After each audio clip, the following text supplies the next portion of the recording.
Chapter 73. The earth of Draenor was rotting, and no normal plants could grow. The turbid wind blew in the sky, making it hard to breathe. Without plants, herbivores could not survive, and naturally, the carnivores at the top of the food chain could not survive either. The stars in the sky were on the verge of falling, and the sun was dim in the thick clouds of dust. Everything seemed lifeless. The wind on the earth suddenly stopped, and the air reverberated with the melodious and deep sound of a horn. The wind stopped, and the dust that was originally flying along with the wind also settled down. On the ground, huge figures could be seen advancing towards the same target. There were huge wolves of various colors, but most of them were huge green-skinned humanoid figures. They were generally more than 2 meters tall, and their entire bodies were bulging with explosive muscles. Even the slightly slender females among them had burly figures that completely surpassed the human warriors. They carried all kinds of weapons and gathered at the place where the horn sounded. Their thick and heavy feet stepped on the ground, and even the solid ground made slight cracking sounds when they stepped on it. The earth was cracking inch by inch, and there was no longer a trace of nutritious soil. Every step on it was like the sound of approaching death. A huge bolt of lightning seemed to split the sky, and the remaining cracks were imprinted on the retina of these burly warriors. A giant with a reddish complexion raised his head in shock. He saw that in the gloomy sky, the mud-like clouds were slowly flowing towards the target. "This is Durotan, there's no need to look. That must be Ghoul Dan's spell." Durotan opened his eyes, and in his pure blue pupils was a reflection of a nearly straight tornado. It was as if the energy of the entire world of Draenor was converging there. As the chief of the Orc Frostwolf clan, the young Durotan had an incomparably strong body. On that strong body that was like a small mountain, it was covered with the most typical Orc-style accessories. 2 large braids were combed well and hung down in front of his chest. On his 2 arms that were thicker than a cow's leg, there was a ring of animal tooth ornaments of various sizes. Around his waist was a white leather belt that was thick enough to cover his entire belly. Durotan was carrying a huge axe that was as big as half a door of a human house. Beside him was his beloved white wolf, which was as big as a water buffalo and weighed at least 400 kilograms. Durotan wriggled his mouth, and the 2 protruding fangs in his lower jaw emitted a crisp metallic sound as they were pierced by decorative iron rings. "Orgrim, I feel that the destruction of the world has something to do with Ghoul Dan." Durotan's good friend, Orgrim Doomhammer, who would soon become the great chief of the Orc tribe, tilted his head and said, "I don't think a single Orc can destroy a world." Orgrim's body wasn't as burly as Durotan's. Just by looking at his figure, he was half a size smaller. However, if any Orc neglected the square-headed iron hammer in his hand, which was larger than most Orcs' torsos, they would definitely pay a heavy price. Orgrim's body was also covered with all sorts of Orc accessories. The fangs hanging on his body were a type of decoration, but also a symbol of his bravery. Only a Orc warrior who had killed a ferocious monster by himself could cut off the monster's fangs and hang them on his body. In this aspect, Orgrim was not inferior to Durotan. Both of them were renowned warriors among the Orcs. As they got closer to their destination, Durotan saw more and more Orcs. These elite warriors from different clans were either beating their own chests or letting out sky-shaking roars, displaying their bravery in all kinds of ways. Some of them were even slightly exaggerated, and naturally, they were wrestling with those who were not pleasing to their eyes. The entire gathering place was like a huge arena. The Warsong tribe, Blackrock tribe, Shadowmoon tribe, Shattered Palm tribe. Almost all the large tribes are here. Orgrim continued, "Of course, the world is ending. If we don't want to follow the world to its end, we can only respond to Great Chief Blackhand and Ghoul Dan's call." While the 2 of them were talking, many beast men noticed Durotan. Many Orcs' pupils suddenly shrank, and the crowd filled with fighting spirit became restless. The gathered Orc warriors parted like water splashes, or perhaps like a retreating tide. The Orc warriors opened up a path for the 2 warriors, who were wearing tusk ornaments all over their bodies.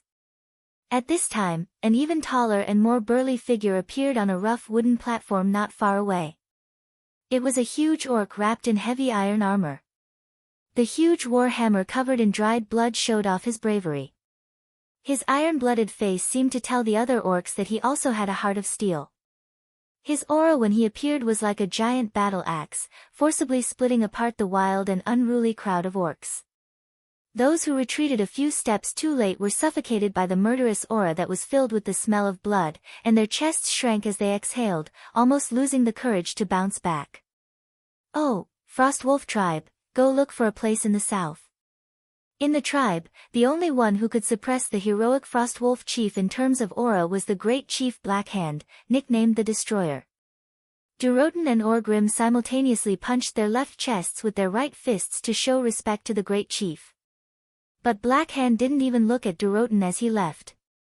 After settling down the Frostwolf tribe, an hour passed. In front of the huge stone gate that was a few hundred meters tall, there was a call to assemble. Woo woo, woo woo woo, the long horn sounded as if it came from a long, long time ago. It was as if it was announcing that the world that the Draenei called Draenor was about to perish. It was also as if it was blowing the horn of a new war. Most of the orcs didn't think that much. They only knew that it was Gul'dan gathering the orcs in the name of Great Chief Blackhand. The green orcs surged towards the wide open space in front of the huge gate. The tall and sturdy figure easily squeezed the empty space until not even a drop of water could trickle through. The weaker orcs couldn't even get close to the gate. Those who lacked strength and stamina would naturally be pushed to the outermost circle. On the stone steps in front of the huge gate that was dozens of meters tall, a hunchbacked orc in a black robe slowly walked into the sight of tens of thousands of orcs, holding a skull staff. There were even a few huge bone spikes sticking out of his back, and there were even a few dried skulls stuck on them. His figure wasn't huge, but no orc would ignore his existence. He was the one who had surpassed his mentor, Nzul, and was now the ruler of the orcs, Gul'dan. Chapter 74. His body had become ugly and terrifying from the corrosion of demonic energy. His claws glowed green from using demonic energy all day long. Unlike the great chief Blackhand's typical beastman bravery, his aura was cold and evil, and anyone who got close would feel suffocated. His eyes glowed with an evil red light, and his will controlled the fate of the entire beastman tribe. The staff filled with a terrifying aura stabbed into the solid floor tiles. It was a small sound, but the tens of thousands of beastmen in the plaza heard it at the same time. That was the rumbling sound of the gears of fate turning. When the world was about to be destroyed, when the land lacked food, when the beastmen were about to be destroyed, Gul'dan, as a shaman and beastman prophet, responded to the prayers of the beastmen. Gul'dan moved his mouth full of fangs, and his voice spread in all directions through the evil magic. Our world is about to be destroyed. But the great beastmen will not be destroyed. His voice carried a strange echo, as if the entire world was beating. Every word he said was powerful and powerful, revealing his absolute confidence.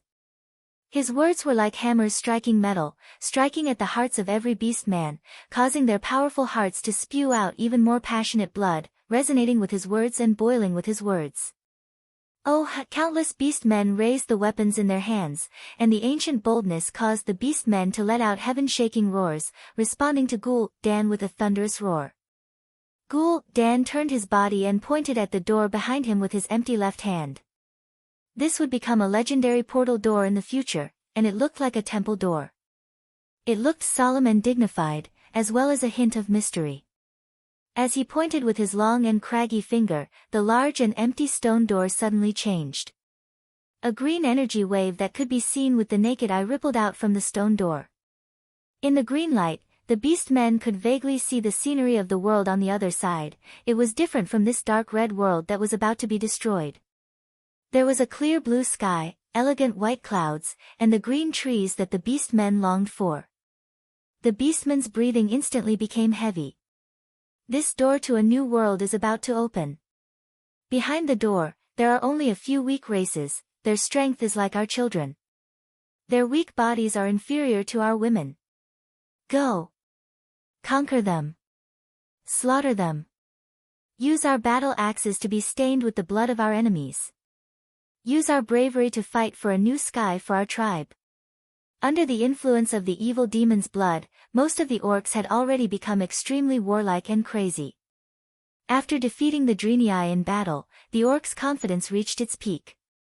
Oh, oh, oh, the deafening shouts and the shockwaves were enough to overturn the entire sky.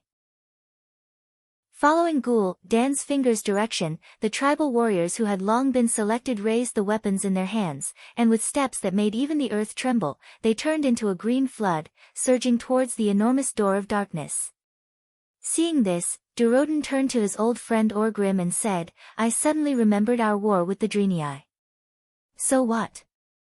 The Draenei's Shotrath city is already the Horde's territory. A useless territory.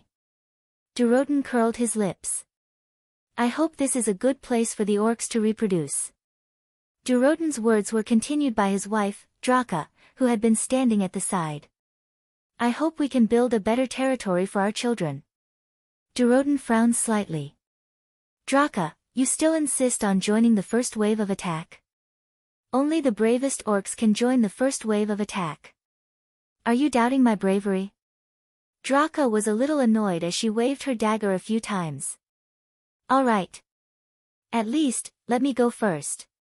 Following the flood of orcs, Duroden took the lead and charged through the huge green door without hesitation. At the same time, Stormwind City.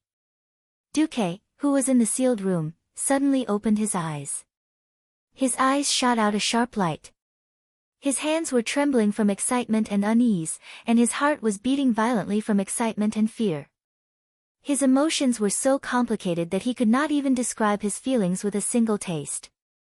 As a former university student, he had never tasted the taste of war after a long period of peace. But as a transmigrator who was determined to make a name for himself in the world of Azeroth, when he saw the system elf's prompt, the dark portal is open, he knew that his opportunity and danger had arrived at the same time. Windsor. Makarov. For the first time in 3 months, Duque's voice could be heard from outside the door.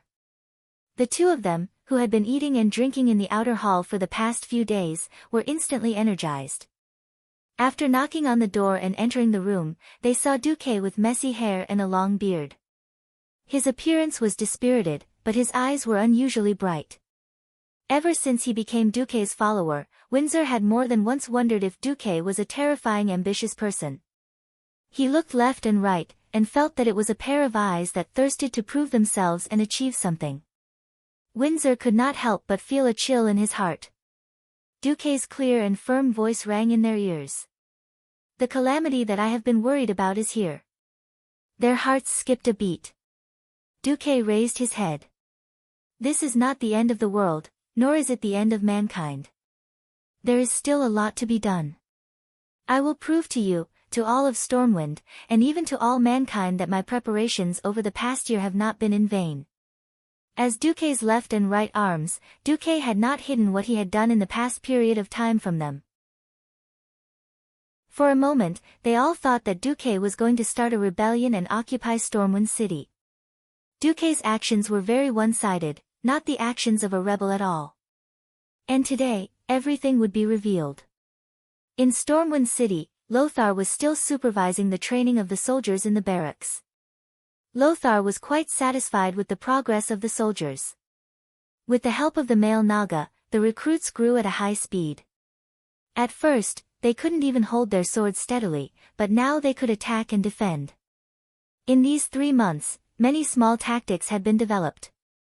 For example, they would let 2 soldiers hold shields in front, while the spearmen would launch sneak attacks from behind. Today seemed to be no different from any other day in the past.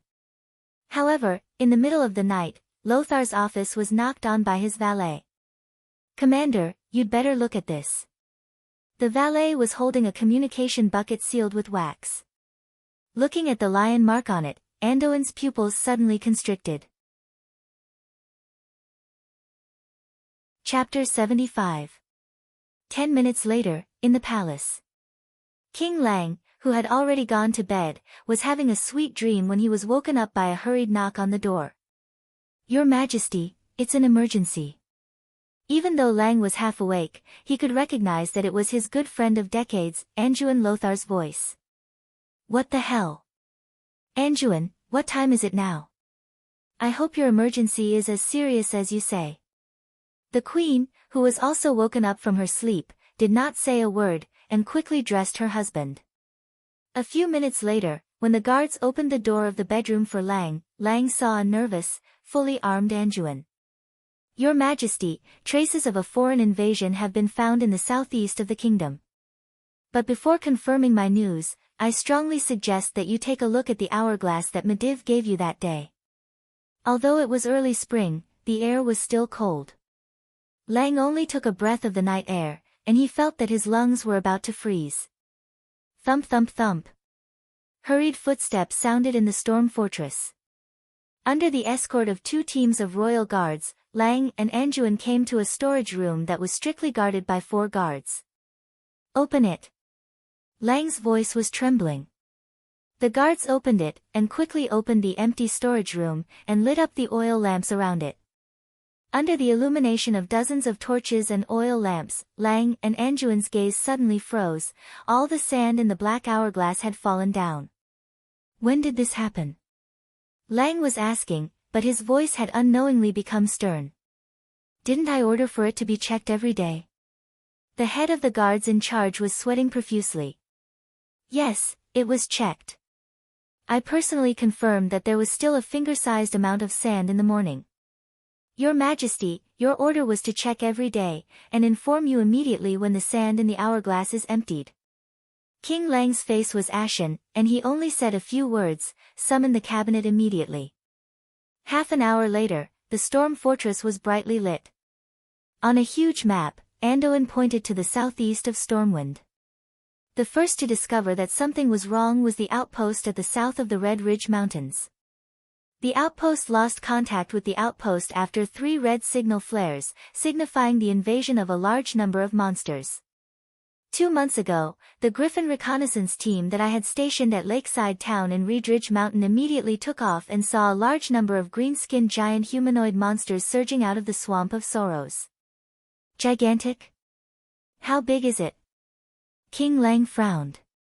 According to the magic message, they are about 7 feet tall, and they are generally more muscular than our people.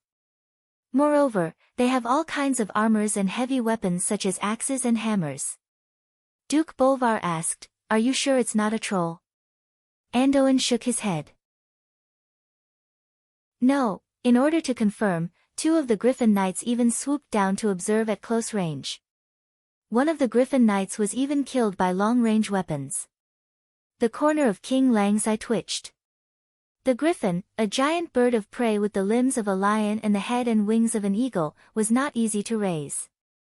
Despite the griffin's large size, it could easily overturn a large group of human soldiers in battle.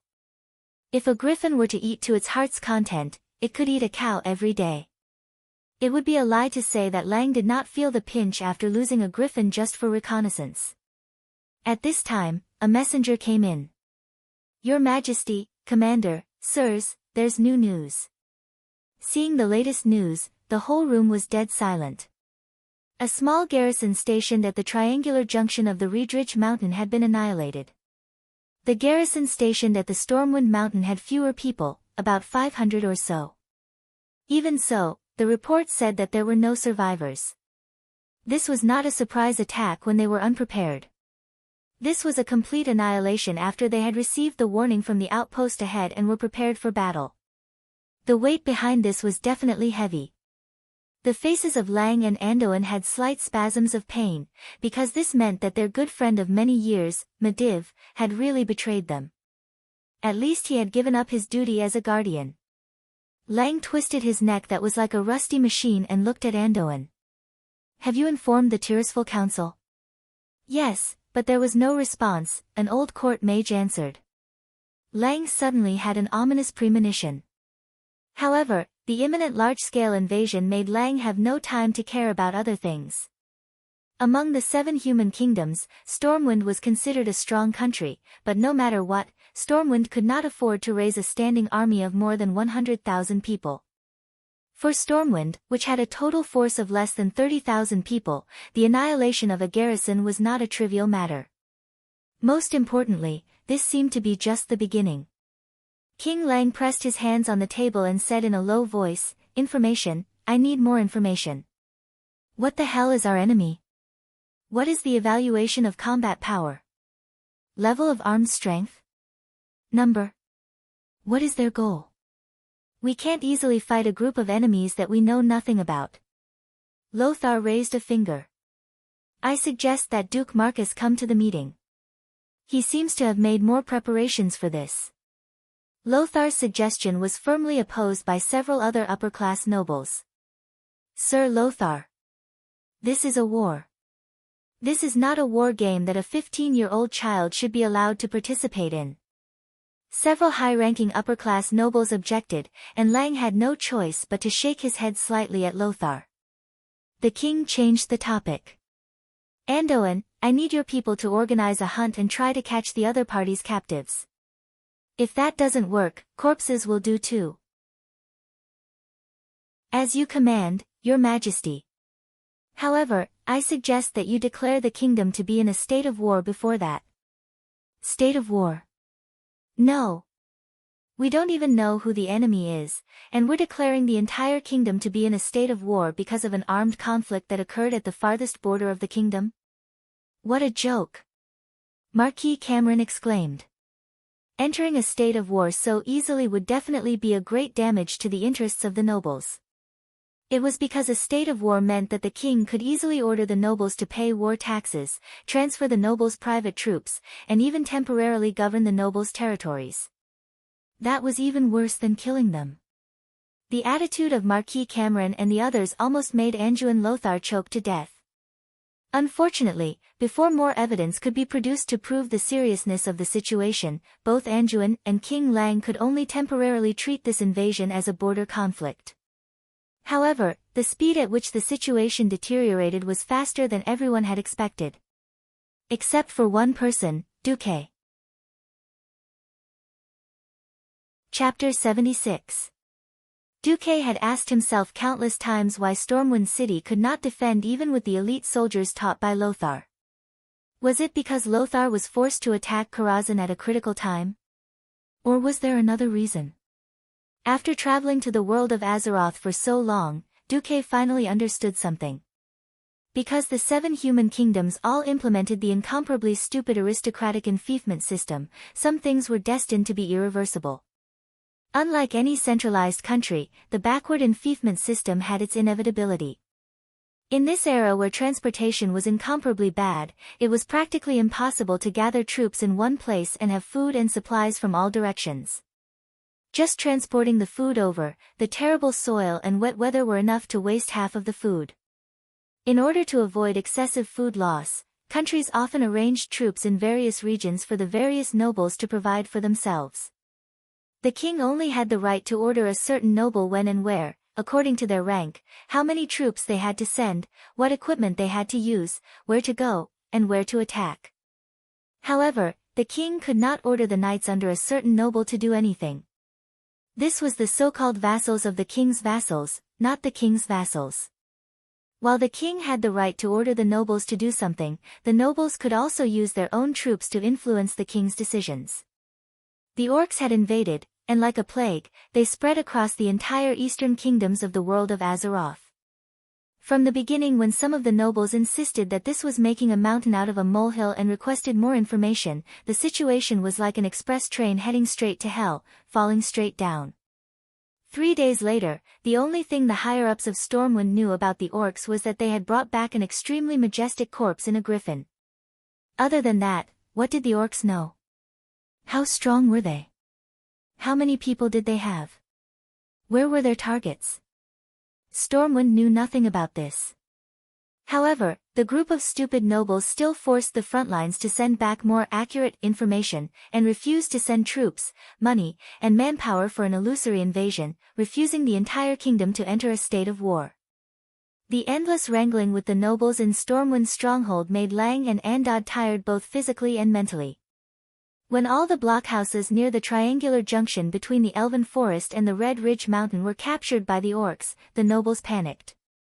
Not only did this mean that Stormwind had lost its connection and control over its eastern territory, the Red Ridge Mountains, but it also meant that once the orcs broke through the Red Ridge Mountains, they would be able to enter the richest region of Stormwind, the Elven Forest. Compared to the precipitous terrain of the Red Ridge Mountains, the Elven Forest that was situated on the plains was truly without any danger to defend. In the tens of thousands of square kilometers of Elven Forest, there were more than 100 human settlements. If the orcs wanted to, they could completely ignore the defenses of the human towns and cities. They could first divide and surround the towns and cities, then annihilate them one by one. These settlements were the fiefdoms of the nobles in Stormwind, and where their core interests lay. We must not let those damned beasts invade the kingdom. Yes. In order to protect our homeland, we will fight to the last man. For Stormwind, for Azeroth. Fight, the nobles who had been slow to react suddenly came to a consensus within an hour. They unanimously requested King Lang to organize a battle at the mountain pass of the Elven Forest into the Red Ridge Mountains, and use the dangerous mountain gorge to stop the orcs from further invading. After finally sending the nobles away, Lang slumped on the throne and asked Anduin in a weak voice. In this empty and huge inner court, there was only him and Lothar, the king, and the minister. What do you think of this battle? Your Majesty, I am not optimistic. According to the intelligence, those huge green beasts are very good at fighting in the mountains. I do not think that they can be stopped by just relying on the terrain. Then what should we do? Let them invade the Elven Forest and destroy the essence of the whole kingdom? Hell, if Medivh is here. God! Why do I always forget that he is the culprit of this incident? Lang covered his face in pain. Actually, I think we should ask for Duque's opinion. After all, the response from the front line is that the performance of the troops trained by the Naga is obviously better than the other troops, Lothar suggested in a low voice. He may have some smarts, but he is too young and his status is too low. Besides, the great nobles will not tolerate a little kid telling them what to do. Sigh. As the preparation for the war began, Anduin felt that Duque was more and more good. Before the troops arrived, the food and fodder arrived first. In order to mobilize the food needed by the army, Lang had to order the food of Stormwind City to be transferred to the front line near the Red Ridge Mountains. However, the spring rain in March made the transportation of food extremely difficult.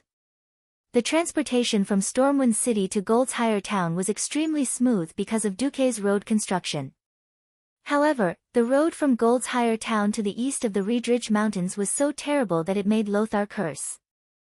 The muddy dirt road almost paralyzed the entire transportation plan.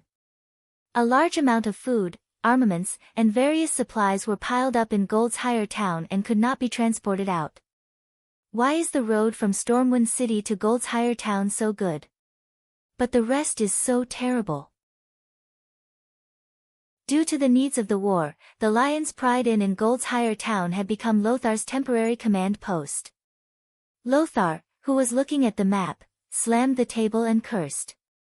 At this time, a sergeant said in a low voice, "Originally, Sir Marcus was willing to fund the construction of the road from Stormwind City to the Red Ridge Mountains and replace all the mud roads with cobblestone roads." However, among the nobles, only Duke Bolvar for Dragon agreed. In the end, only the section from Stormwind City to Gold's Higher Town was built.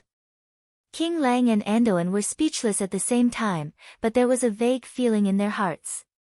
Did that kid Duque even predict this? Impossible. On the 1st of April, which was later known as the first year of the Dark Portal. Despite the harsh conditions, Stormwind gathered 10,000 soldiers and nearly 6,000 private soldiers of the nobles to form a coalition army and set them up at the entrance of the Red Ridge Mountains.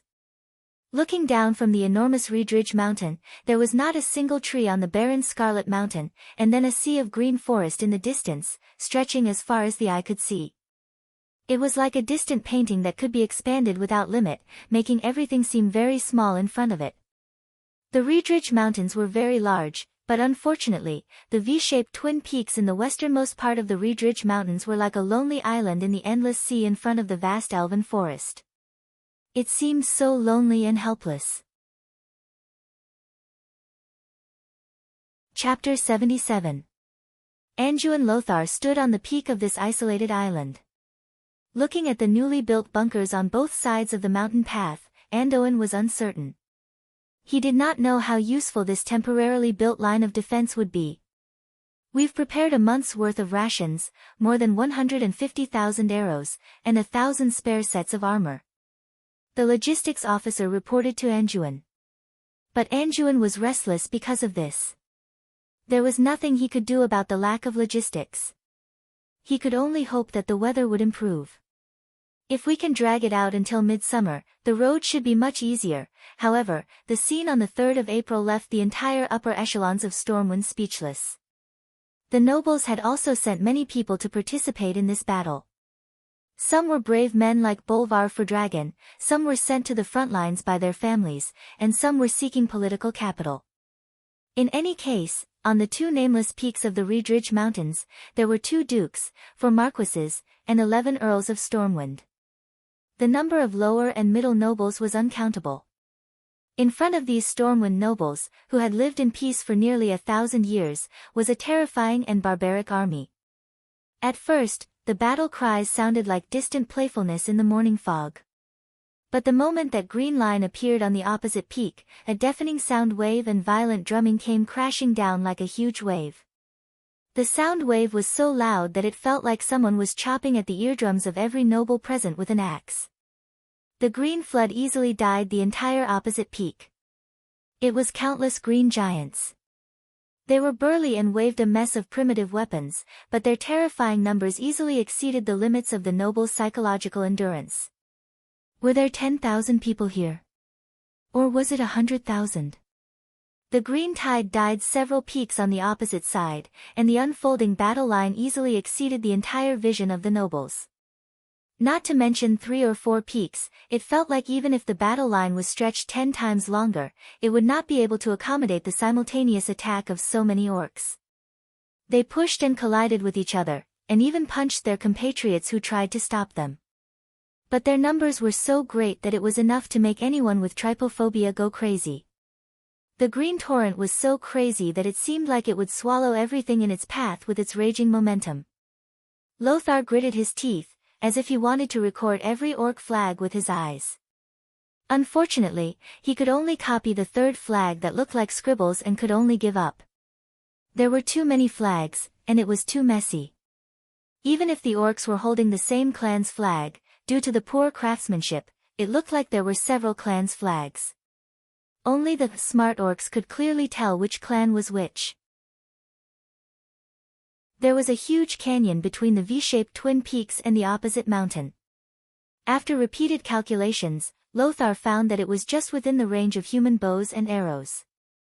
Lothar was confident that he could turn that place into a death trap for his enemies. Now, Lothar's expression changed. The soldiers in the bunkers on the hillside had indeed shot out a large number of arrows, and the overwhelming arrows had indeed hit the orc vanguard. But the number of orcs that fell could be counted on one hand. Did the arrow miss? No. He hit the target. The bullet had hit the target without a doubt. But what did Lothar and the nobles see through the telescope? A bunch of crazy orcs. They saw with their own eyes that an orc had at least 20 arrows in his chest, shoulder, and face. However, the green-skinned orc swung his arm in front of him as if he was shooing away a fly, forcibly sweeping away all the arrows or pulling them out and throwing them on the ground. His right eye was already blind, his flesh had been flipped open, and the arrowheads had hooked out large chunks of flesh, leaving more than 10 huge bloody holes the size of a wrist on his entire upper body. But the orc still charged forward crazily. He roared and rushed to a bunker, using his huge hammer that was several times bigger than a human head to smash the outer wall of the bunker made of bricks and stones. He dragged a wailing soldier out of the bunker and tore the soldier in half at the waist in front of the remaining defenders of the bunker. The soldier did not die on the spot. Amidst the orc's crazy laughter, the upper body that had lost its lower body crawled on the ground for a few meters before dying. This scene made Lothar and the nobles tremble. All the fortifications, like sandcastles on the beach, were all washed away by a huge green wave. Release the arrows. The orcs fought head-on. Falling rocks, Lothar saw with his own eyes that a rock the size of a millstone fell, about to smash an orc who was rushing up the mountain into meat paste. Do you know what happened? The orc used his arm that was thicker than a cow's leg to swing his fist and smash the big rock. The storm warrior who threw the stone was stunned. In that split second, the beast man had already crawled in front of the storm warrior. A huge and thick arm stretched out and grabbed the storm warrior's hair and head. The storm warrior's entire body was pulled out of the wall and thrown down the mountain. The orc who was laughing halfway up the mountain chopped the soldier in half with his axe the moment he passed by. This caused the orc to laugh even louder. The orcs were a bunch of bloodthirsty and warlike lunatics. Anduin Lothar's face turned green. He knew that anyone could see that the Stormwind army had to retreat. The battle was irreversible. Order the entire army to retreat. The order to retreat was not wrong. Any rational commander would know that there was no way they could fight in this situation. But how they would retreat was also a problem.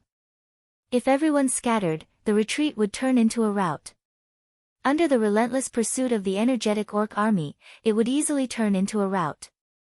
In the end, there would only be less than 10% of the soldiers who would be able to return to Stormwind City. All the nobles fixed their burning gazes on Lothar's handsome but pained face. Lothar gritted his teeth and said, "The Griffin Legion will cover our retreat." On a blue flag with golden edges, a golden griffin held a sword in each of its hind claws. This was the Griffin Legion.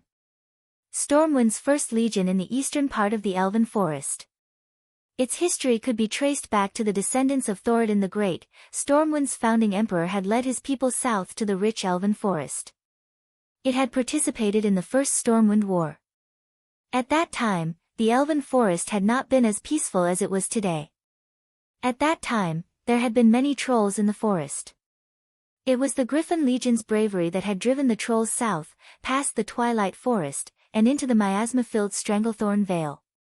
This was a legion that had inherited the iron will of the founding emperor. But today, at this time and place, Lothar was going to bury them in this hopeless battle to cover their retreat. It wasn't because he wanted to preserve the damned private soldiers of the nobles, but because of the entire army. Only the Griffin Legion could complete the task of covering their retreat. Any general who knew how to use troops knew that no matter how badly an army was beaten, as long as a tenth of the old soldiers were left, the spirit of the army would be passed down, and their reputation would continue. But after seeing this scene, Lothar knew that the Griffin Legion would disappear forever. Its reputation and the history it was so proud of would all disappear in this dull red valley. Under the siege of tens of thousands of orcs, the human infantry, who were weaker in terms of stamina, speed, and agility, could not escape the pursuit of the orcs.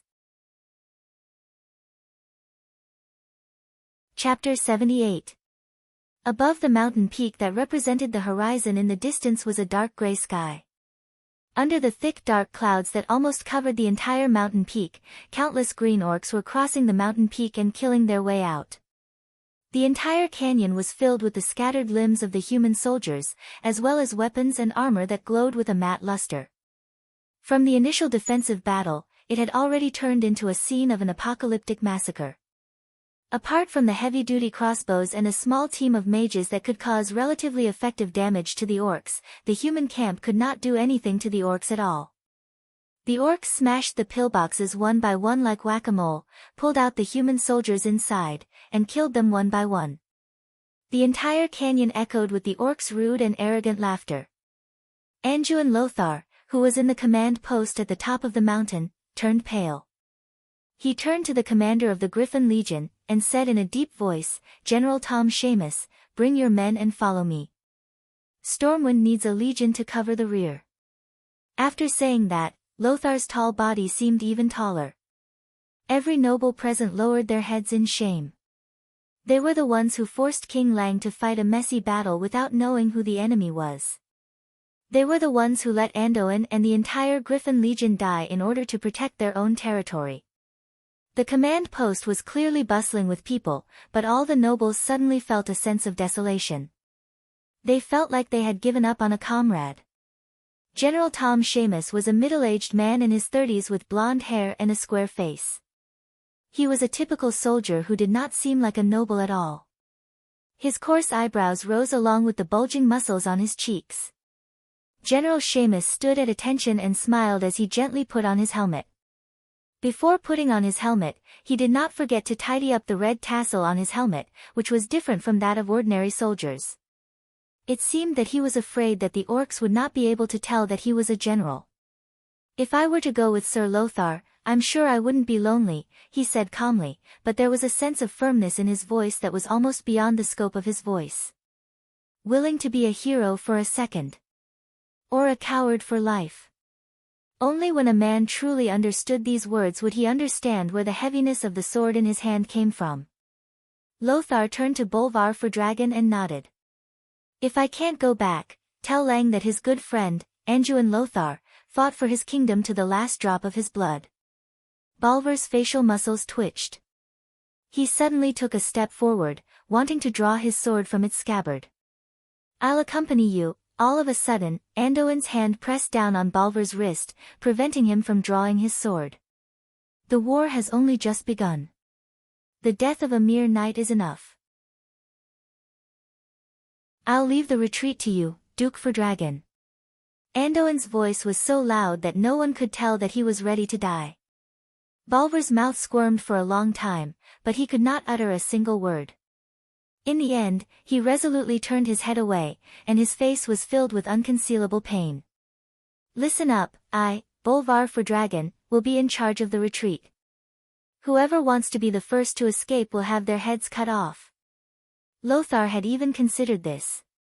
Without the support of King Lang, Anduin was just a mere knight. But without Lang, Bolvar was still the high and mighty duke. His family background and identity were a deterrent to the nobles who no longer had much fighting spirit. Soon, all the nobles in the command room filed out. The yells of the noble officers could be heard from the back of the mountain. Apart from the soldiers in the small fortress, more than 70% of the soldiers on the mountain began to retreat in an orderly manner.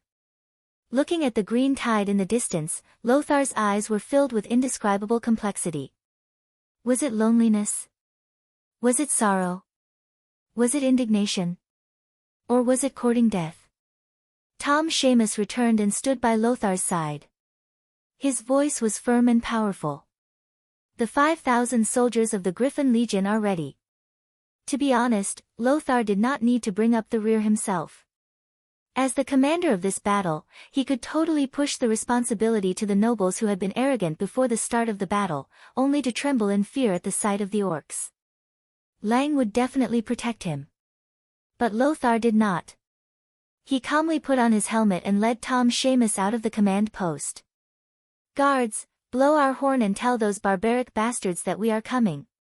Lothar's loud and clear voice made the guards at the door feel deep veneration. Woo woo woo. The heavy sound of the horn rang out, causing the orcs who were immersed in killing to raise their green-skinned heads involuntarily. Halfway up the mountain, a few of the largest fortresses on the two peaks that had not yet been attacked by the orcs opened up. Thousands of human soldiers in bright silver armor were like rivers flowing into the sea. They quickly gathered into two square formations, each guarding one of the peaks. On the 30-degree slope, they slowly advanced down the mountain. Roar, finally some decent fellows have come to die. A chief of a small tribe laughed in the orc language. The warriors of the Griffin Legion slowly moved down the smoothest side of the mountain. As far as the eye could see, large floating shields and armor formed a stream of steel. The entire army looked like a dazzling ball of flowing mercury. In the gaps between the kite shields that were a size larger than the average Stormwind soldier, one could vaguely see that these heavily armored infantrymen only had half of their faces exposed in front of their helmets. Their eyes were filled with determination. At the very front were all shield swordsmen. From the third row onwards, there were spearmen holding spears that were almost 4 meters long. They rested their spears on the shoulders of the crouching comrades in the front row, which just happened to extend through the gaps between the shields. The fourth and fifth rows of spearmen did the same. However, the angle of the spears in each row was higher. This had been calculated. For the tall orcs, the lowest row of spears just reached their waists. The entire square formation was like an enormous steel porcupine, intimidating to look at. It was as if a forest of spears had risen up, the densely packed spear tips glinting with cold light. If they were up against humans, this would probably be a battle of attrition. Simple bows and arrows were almost useless against this line of defense. But the orcs were different. They laughed sinisterly and roared, waving their extremely heavy weapons as they attacked fearlessly. Giant battle axes swept across, and all that could be heard was the sound of spear shafts snapping. The spear shafts of the spearmen were all specially chosen. Normally, when humans used heavy swords to hack at the same spot, they would have to hack at least a few times before it would break. But in the face of the orcs' immense strength, breaking spears was as easy as breaking chopsticks. Chapter 79. The orcs at the very front naturally paid the price with their lives. But they used their bodies and lives to destroy more than 30% of the spears. Many of the second wave of orcs that charged to the front could already fight with the sword and shield soldiers at the very front. Bam! Even though the soldiers of the Griffin Legion had all been trained by the Naga instructors, the orcs' heavy hammers still caused many of them to split open in actual combat. The soldiers who had undergone strict training took advantage of the orcs' exhaustion to quickly stab out with their longswords. They succeeded, but also failed. They had indeed killed the second wave of orcs, but the third wave had taken advantage of the situation to close in. Some of the berserk orcs threw out their heavy hammers that weighed more than 50 kilograms, while others even crashed into the human formation. The heavy blows that were comparable to the charge of a rhinoceros often required 3 or more warriors to stack up their shields to withstand it. Many depressions appeared in front of the orderly human formation. Once they were locked in combat, the difference in individual combat ability was immediately apparent. Even against an elite force like the Griffin Legion, the orc warriors could still fight with a loss ratio of 1 to 3. This was all thanks to the orcs' terrible armor. These green-skinned orcs usually had less than 30% of their bodies covered in armor, and it was leather armor that was easier to pierce. Once the heart or any other vital point was pierced, the orcs would also be finished. It was just that the orcs' tenacious vitality allowed them to fight for a period of time after receiving a fatal injury before collapsing to the ground and dying. Anduin Lothar waved his heavy sword and fought at the very front. He was perhaps the most eye-catching existence in the human camp. He used a two-handed sword like it was a one-handed sword. His solid but unflashy swordsmanship allowed him to finish off his enemies in the simplest and fastest way. There were already more than 20 orc corpses lying in front of him. The commander should have been at the center of the army. But now that this kind of tactic had lost its meaning, and required courage, he came to the front lines. A solid pillar of support could give the soldiers more confidence. On a nearby mountain, General Seamus made the same choice as Lothar. It was a pity that the difference in strength between the two sides was too great. Whether it was in terms of military strength or individual combat power. Every time Lothar cut down the orcs at the front, the ones at the back who were already impatient would immediately fill in the gaps, roaring as they launched crude yet powerful attacks. Less than half an hour into the battle, Lothar believed that he had caused no less than 1,000 casualties to the orcs.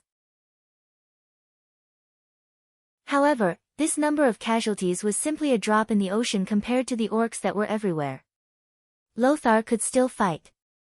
He waved his sword and stabbed, hacked, and slashed the ferocious-looking orcs to death.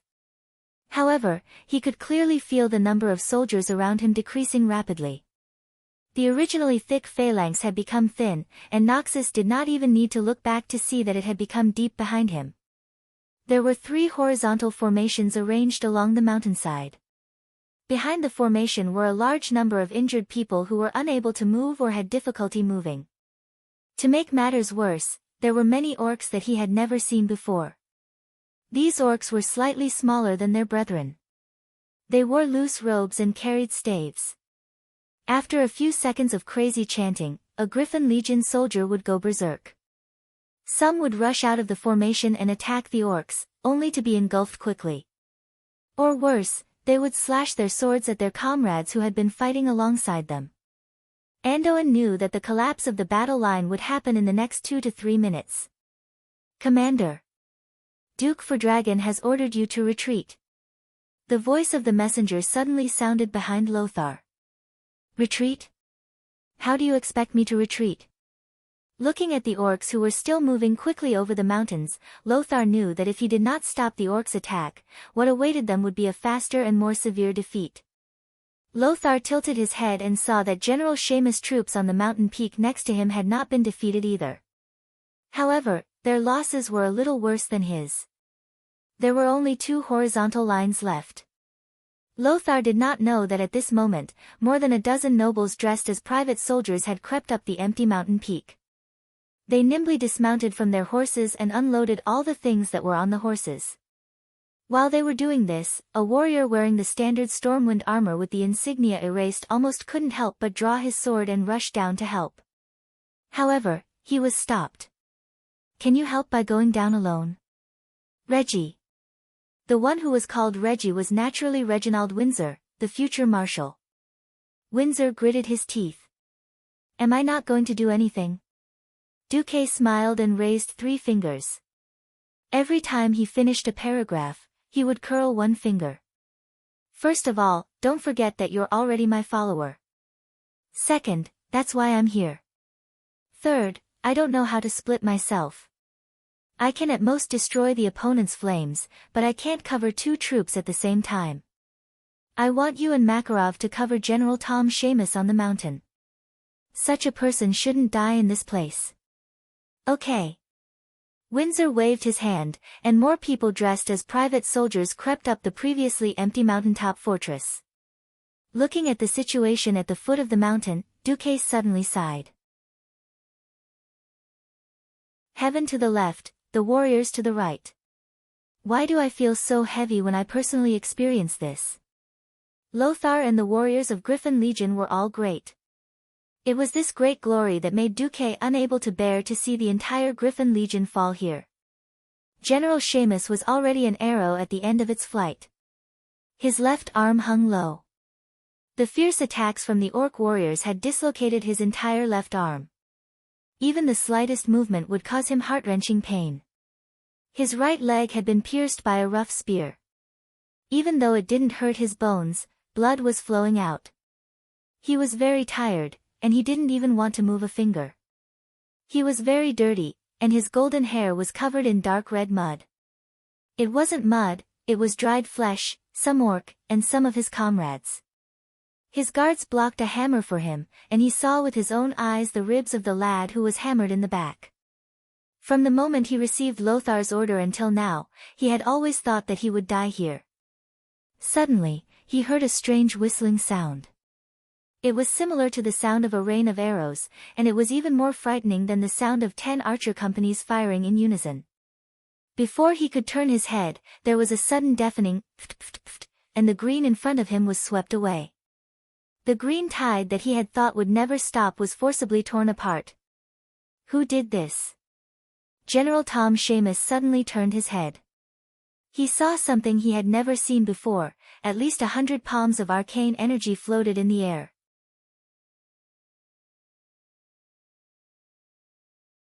Chapter 80. Hand of Magic, a level 0 spell that was drawn as a cantrip. Even a magic apprentice could easily cast it. But what about 100 hands of magic? For a moment, General Tom Seamus almost thought that all the royal mages of Stormwind City had arrived. Seamus didn't dare to expect the royal family's mage team to appear here since they were the treasures of the king and the nobles. There was a saying in the upper echelons of the military that unless the enemy attacked Stormwind City, they wouldn't be able to see all the royal mages. Mages were mysterious, powerful, and noble. Their food and accommodation had to be the best. Even if the whole army was eating grass, the pharaoh had to eat white bread. And they couldn't tolerate any noise when they were resting. The scarcity of mages led to mages rarely going to the battlefield. The team of mages on the battlefield today was put together by Duke Bolvar for Dragon and several nobles. When they decided to retreat, they retreated as soon as possible. Why were there mages on the battlefield? And they looked like they were on the same side. Wiping his blood-stained eyes, Seamus suddenly found that the things stuck in the orcs were very strange. They were all forged diamond-shaped awls. They were obviously larger than the arrowheads of bows, but they weren't as big as daggers. However, it was these awls that made hundreds of orcs cover their eyes and roll on the ground in pain. And twice that number of orcs were sent flying down the hill, seemingly dead. Was this also magic? The next moment, a striking black shadow floated down from the top of the hill. He was wearing a weird black robe, and his entire face was hidden in the hood, making it impossible to see his face. The hands of magic around him, which were made of arcane energy, launched arcane missiles ferociously as he descended. No, it couldn't be called arcane missiles anymore. It was a barrage. Denser than a rainstorm and more violent than a rain of arrows, those were arcane missiles that only official mages could launch. As an experienced general, Seamus could tell at a glance that it was definitely not something that a novice earth mage of the royal mages could release. Every purple-blue arcane missile was not only fast, but also powerful. Even an orc's skull would be blown off by a single arcane missile that hit the face of a beast man, whose swords might get stuck if they tried to slash at it. More terrifyingly, those arcane missiles were launched from the descending hand of magic. Shooting while moving. But he did not panic at all. What kind of spell control was this? And it wasn't one hand of magic, but more than 100? Even Zimos's eyes were worth it. For a moment, he almost thought that the damn, mysterious guardian Medivh had returned to His Majesty Lang's side to fight for the entire Azeroth. He was absolutely sure that it was not Medivh. Medivh never hit his head but showed his tail, and Medivh rarely used such low-level spells. Even though Medivh rarely cast spells, Lin Li's impression of him was that Medivh also liked to bombard things. Then, who was he? General Seamus's curiosity almost burst his chest. At this moment, an old voice came from the black-robed mage's hood. General Seamus, take your men and retreat. Leave this to me. On the battlefield, soldiers only accepted military orders. General Seamus almost instinctively wanted to reject him, but he shuddered. He saw his subordinates.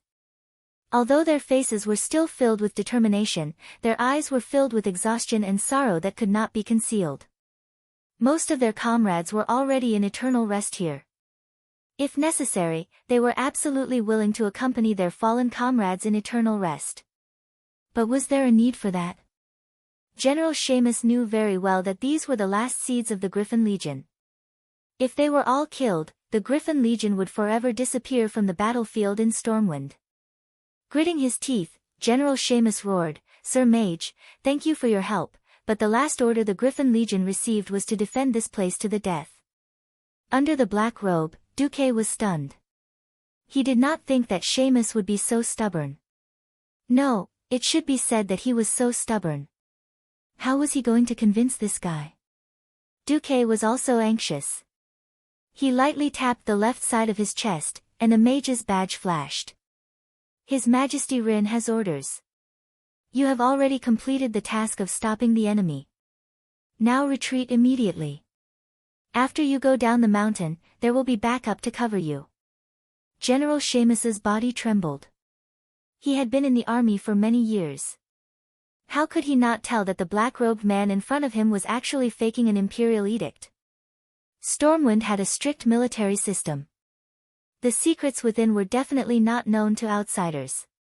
He almost wanted to curse the black-robed old man.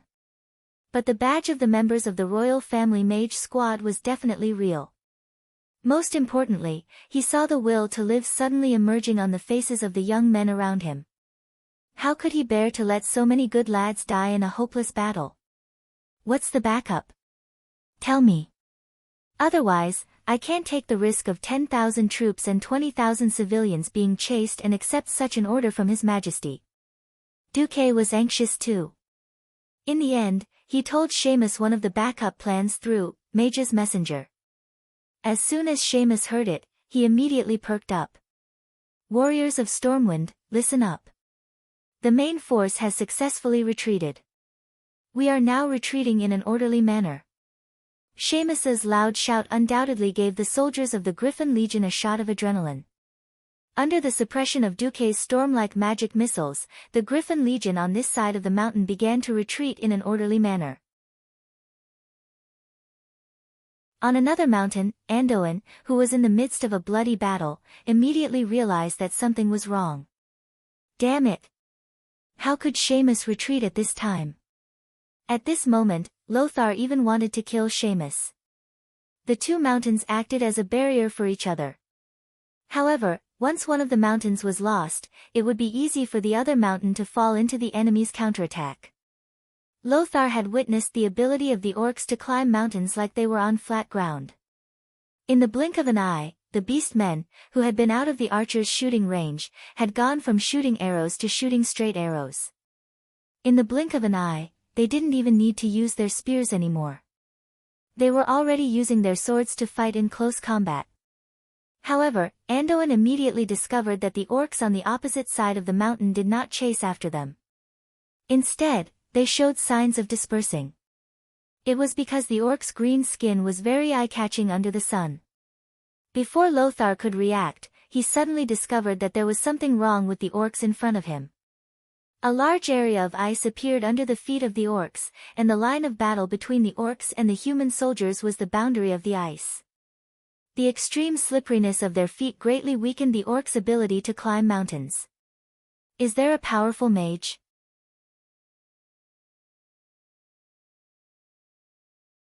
Chapter 81. Some things were precious only after they were lost. Take Medivh for example.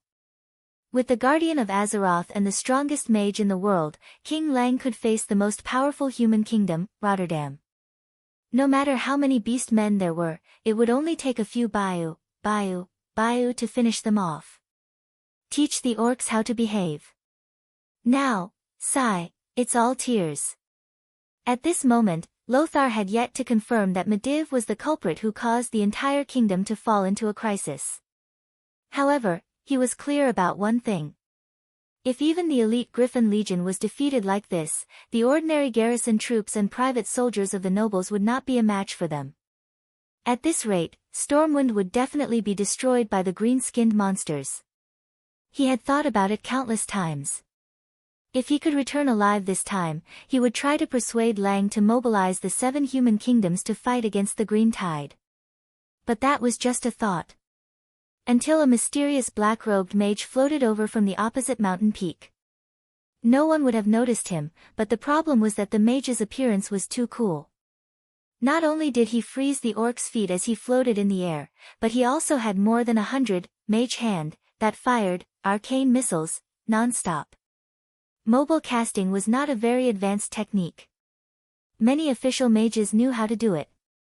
But controlling more than 100 hands of magic to fire at the orcs while he was on the move, and almost all of the bullets hit. That was terrifying. Anduin Lothar was almost dazed. Should he say that this black-robed mage was strong? It felt like he was only using low-level spells. Should he say that he was not strong? The power of this person turning the entire situation around in a short period of time was really terrifying. Perhaps half of the mages of the Wang family would only be able to achieve such an effect.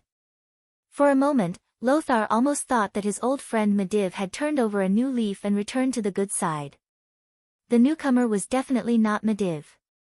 That strange arcane energy definitely did not belong to Medivh. Lothar, take your people and evacuate immediately. This old man has prepared a few gifts for these rough fellows. It was still the same old voice, and Noxus was stunned to hear it. Duque knew that Noxus wouldn't believe him. Noxus gritted his teeth and nodded. Let's retreat. Someone will cover us. Lothar ordered. He didn't completely believe the mysterious old man's words, but compared to Seamus, his current situation was worse. Seamus was the first to retreat. If he didn't retreat, when the orcs surrounded him, his troops would be annihilated even faster. Just as the remnants of the Griffin Legion retreated up the mountain, Noxus finally received the cover that the mysterious elder had mentioned. They were hundreds of strange arrows. Lothar's sharp eyesight clearly saw that these arrows were longer and more peculiar than the arrows of the Stormwind archers. At first, he thought that these were the arrows that the Elven Rangers loved, but upon closer inspection, he was shocked to find that these arrows were not fired from bowstrings at all. Similarly, they were not ballistae. Noxus couldn't possibly understand that this was a piece of technology that Duque had brought that could be replicated in this era. As a player who had also played Total War, Rome 2, Duke accidentally found a piece of information. He had forgotten about this piece of information, but the system genie managed to find it. That was the Roman heavy javelin. The spearhead of the heavy javelin had been specially made. First, one of the rivets on the spearhead had been replaced with wood, so that the javelin would break upon impact, making it impossible for the enemy to pull it out and throw it back. Then, the great Emperor Caesar had also made improvements to this kind of javelin. He added a hard iron spearhead to the soft metal shaft, so that the javelin's penetrative power was greater. However, the spearhead was not fully quenched, so it would bend after impact and be difficult to pull out. Later, there were light javelins with lead lumps added to the wooden and iron joint. These javelins had a longer flight range. So what Noxus saw was the final version of the heavy javelin after 3 generations of improvements. On the hilltop, hundreds of young fishermen were throwing javelins after javelin with all their might. After several months of training, they were already very familiar with throwing this strange javelin. However, they had no idea that from the beginning, Duque had not trained them to hunt whales, but to make them javelin throwers.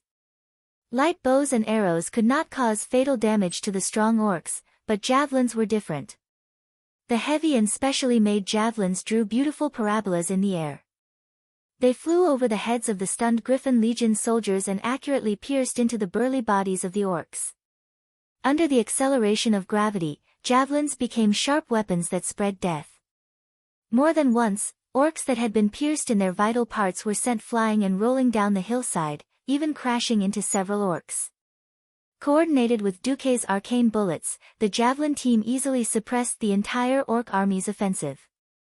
The javelins in the pillbox on the hilltop seemed to pour out endlessly towards the orcs. The entire hillside reverberated with the screams of the orcs, the cheers of the Griffin Legion soldiers, and the whooshing sounds of the javelins breaking through the air. Good. Good. Good kill. Friends on the hilltop, from today onwards, we are brothers. The Griffin Legion soldiers had seen their comrades fall one by one, but were helpless against these barbaric and crude green-skinned creatures. They had long since been suppressing a bellyful of anger. Now that they saw the orcs suffer heavy casualties, they naturally cheered. Only Noxus was clear-headed. He knew that this kind of attack could not last for long. Warriors, bring the weapons of your comrades. The future recruits of the Griffin Legion will need the inheritance of the heroic spirits of these brave warriors. Noxus had already realized that the weapons produced by Stormwind City's craftsmen would not be able to meet the needs of such an all-out war. The road to the hilltop was not easy, but it was nothing for the Griffin Legion soldiers who had not yet exhausted themselves. On the hilltop fortress, Noxus took off his sweaty helmet. He was shocked to find that the people who had protected them with their lives were actually a group of tanned fishermen. They were bare-chested and continued to throw bundles of javelins to the orcs as death gifts.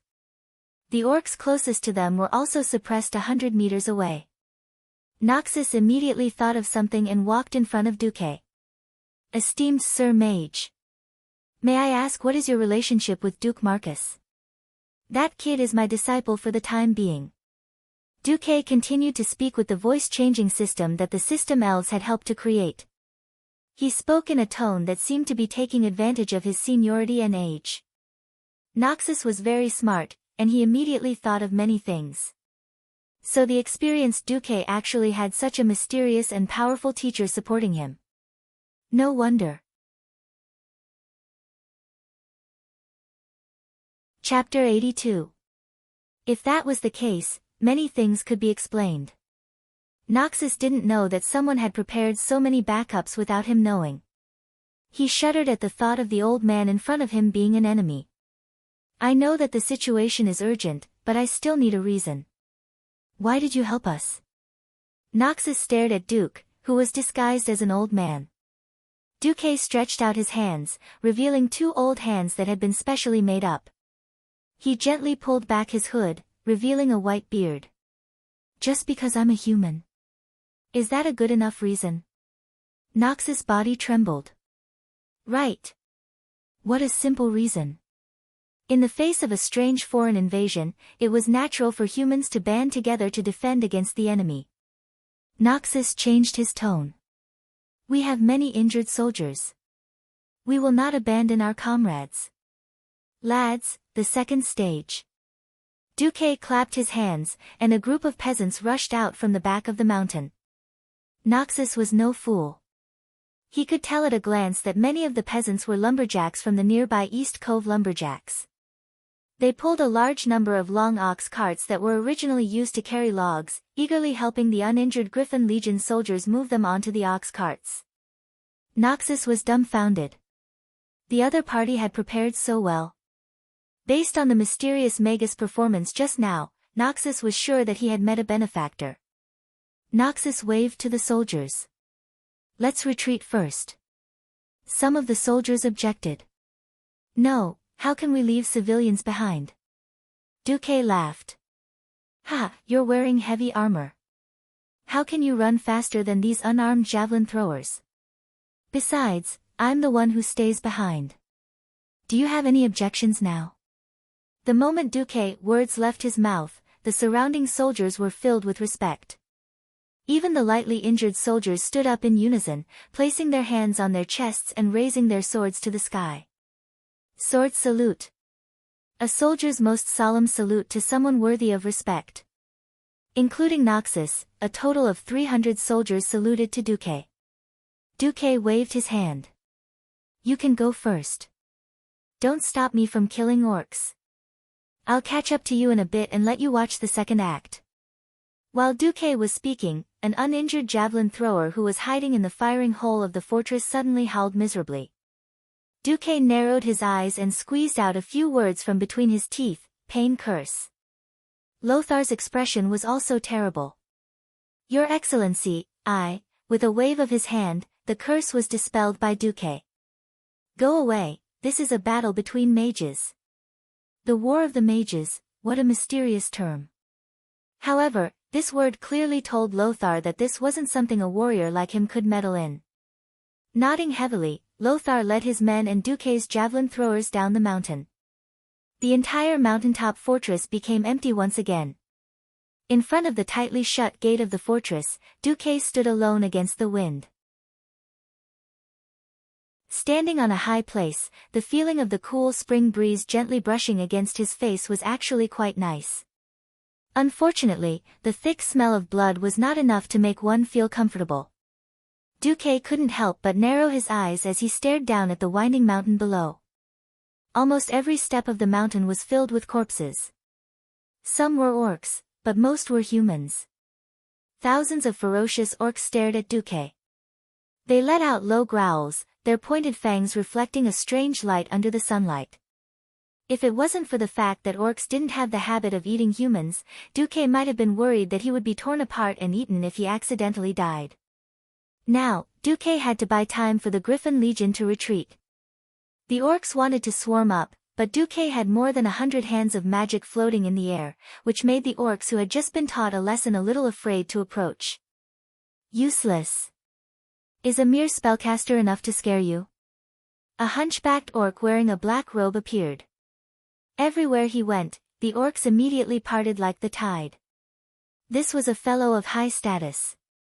To receive such treatment among the orcs, if he wasn't the chief of a large clan, then there was only one other possibility, the infamous warlock of the Shadow Council. This was the first time that Duque had seen these warlocks appear on the Azeroth continent from such a close distance. This reminded him of the tragic experience of being abused by warlocks as a mage in the game. The warlock brought the hellhounds to teach mages how to be human. But you didn't even bring a pet. Are you looking down on me? No, maybe you brought a succubus. Even though he had been a transmigrator for a long time, when Duque suddenly encountered a warlock, he couldn't help but think like a player. It was a pity that this person didn't look like Ghoul Dan. If that was the case, there was still a fight. The World Guardian Medivh and the Beastman Warlock Ghoul Dan were both demigod-level existences in most games. Duque didn't have the confidence to face one of them when he was so weak. Warlocks were experts who used demonic power to play with souls. Duque really didn't dare to be sure that if he died at the hands of a warlock, he wouldn't become a ghoul when he revived, the warlock shouted in a gibberish. Duque couldn't understand the orc language, and the system elf didn't know how to translate it. Just seeing the system elf's random translation of, "The Imperial Army wants you to surrender and not kill," made Duque want to strangle the system elf to death. It was useless to say anything, and Duque wasn't interested in a human running over to the orcs. So, there was only one thing he could do. Duque raised his middle finger. Yes, this was the starting gesture for Duque to release Blizzard. If this was a game, a mage would be an idiot to release Blizzard on a warlock. But reality was obviously different. Within the range of Blizzard, the icicles fell rapidly, very well interfering with the warlock's vision. The warlock retaliated with a shadow arrow, but with the system elf's ballistic judgment assistance, Duque only moved sideways a step to the right, allowing the shadow arrow to hit the huge fortress gate. Without hesitation, 108 hands of magic suddenly grabbed weapons from all over the fortress. Sorry, I'm not some ordinary mage. If you don't have any other tricks up your sleeve, then die. 108 javelins were thrown brazenly, from the sky to the ground, almost blocking all the orc warlocks' escape routes. Almost at the same time, Duque was hit. Countless frightening illusions suddenly appeared in his mind. They were fragments of fear hidden in his heart, fragments that he had completely forgotten. Duque suddenly saw, in the dead of night, a huge venomous snake flew up, opened its mouth full of fangs, and bit his face. That fear, that pain was so real that Duque almost instantly let out a scream.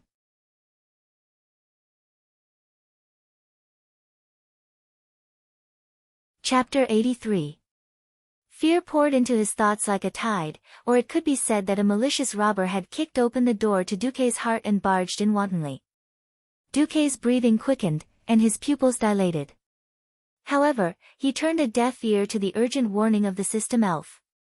Many desperate and heart-palpitating scenes emerged in Duque's mind, such as those terrible pale skeleton soldiers in horror movies waving rusty machetes and slashing at him.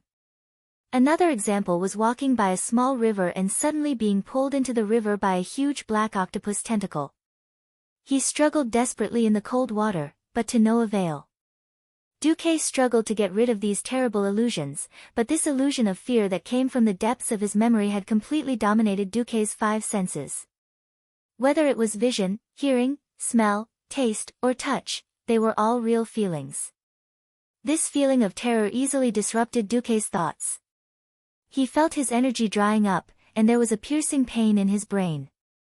He didn't know when, but from his forehead to his neck, and then to his back, his whole body was drenched, as if he had been fished out of the water.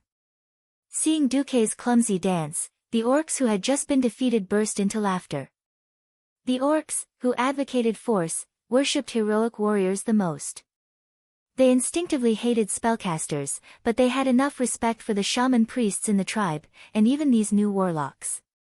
They had thought that this would be another gorgeous killing feast for the warlocks. They had thought that the mage controlled by fear would laughably run under the orc's axe and take a blow with his thin body. However, the situation suddenly changed. Those hands of magic that should have disappeared were still attacking fiercely, throwing a large number of javelins. Unfortunately, the seemingly invincible javelin tactic failed. This orc warlock actually took out an axe and blocked all the threatening javelins with clanging sounds. If Duque was still sober, he would have realized that before becoming a warlock of the Shadow Council, almost all orc warlocks used to be shamans who could fight and cast spells. Compared to the simple orc warriors, the shaman was more versatile in the tribe. Duque's strange reaction also made Barca the warlock feel puzzled. He really couldn't understand how Duque, who had already fallen into chaos under his fear spell, could control those hands of magic. Obviously, these hands of magic were still operating independently. Countless purple-blue rays of light suddenly shot out from the hand of magic, and the violent arcane missiles hit the orc warlock who was in the middle of casting a spell. But what even the system elf didn't predict was that the spell shot by the hand of magic actually bounced off the beastman warlock's black robe and disappeared. Magic was a part of mysticism, but it was also a part of energetics. Just like how high-level mystery could suppress low-level mystery, low-level arcane missiles with lower energy density were rejected by the evil dark energy around the warlock. Host! Host! Wake up! I can't take it anymore. The system elf croaked in Duque's spiritual world. Weak human, I don't know how you managed to fight back under the fear spell, but it's all over. Die! The orc warlock roared in the orc language and cast a sacrifice spell at the orc warlock. Along with the raging flames of destruction, the evil demonic power spread in all directions. That power not only infected the beast men who had already absorbed the demonic blood, but it also made them even more berserk and bloodthirsty. At the same time, it also affected Duque. Suddenly, Duque felt that he was being looked down upon. He was being looked down upon by someone who he only saw as an EXP monster. His mental state was so strange that he didn't even notice the system notification. Stimulated by unknown demonic energy, you have triggered the negative soul status, pride, of the 7 sins. Your words and actions will be out of control. You and the enemies affected by your pride will not use any defensive means. Among all the means of attack, you will automatically choose the most powerful one. If either side kills the other, it will cause a double blow to the enemy's morale. You are immune to the reduction of morale. You will automatically be affected by the effect of reckless curse. You will not run away and are immune to fear. Duque's body suddenly trembled. The orc warlock was shocked to find that the flames of destruction that were burning Duque's body were all gathered in Duque's hands. Duque suddenly lifted his hood. What appeared in the orc's eyes was a white-haired, white-bearded old man with an arrogant expression. The corners of his mouth were raised high. Duque spoke in a strange language that was neither the common human language nor the orc language. Both sides could understand it. This should be some kind of spiritual communication that went beyond body language. Listen up. Green-skinned bastards, my name is Hujia. Hundred-handed death god Hujia. The world of Azeroth is my playground, there is no place for ugly monsters like you to join in. Let me tell you, I even killed Ghoul Dan's boss kill, Jaden countless times. Ghoul Dan is nothing. If you know what's good for you, then scram back to where you came from. Otherwise, I, Hujia, will show you what regret and despair are. The beast men were dumbfounded by his words. They didn't know who Kill Jaden was, but almost every orc knew how powerful Ghoul Dan was. This skinny human actually said Ghoul Dan is nothing. After a short moment of shock, the orcs all roared in anger. But Duque's arrogance did not decrease. He raised his chin high and looked at the millions of orcs like they were trash. Ghoul Dan's power came from the devil. More accurately, it came from Kill Jaden. This was a top secret. Not many warlocks in Ghoul Dan's Shadow Council knew about it. But this warlock in front of him was one of them. He stretched out his strong arm and grabbed a chief next to him. Leave this arrogant guy to me. Tell your people not to make a move. Right now, the chief of the tribe was the mastermind. But any chief with a brain knew that the real power was in the hands of Ghoul Dan and his Shadow Council. The chieftain nodded and barked a few words at his men. Instantly, the entire place was silent. Weak humans. Let me, Balsa, show you how terrifying the power of destruction is. Duque raised a hand and beckoned with his index finger. Come.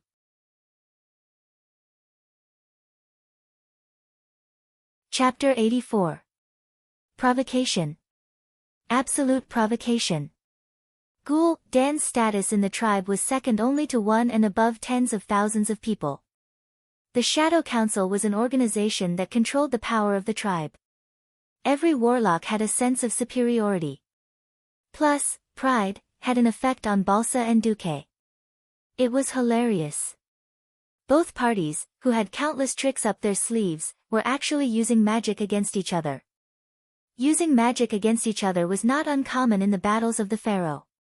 Completely abandoning defense for an attack was something that had never been seen before. It should have been a hilarious scene, but because both parties poured all of their magic into this attack, it suddenly became extremely thrilling. The tip of Balsa's magic staff was also a skull.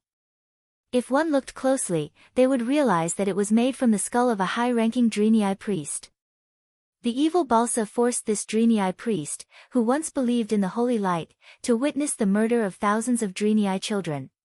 He was tortured inhumanely and then soaked in a pool of blood to drown him.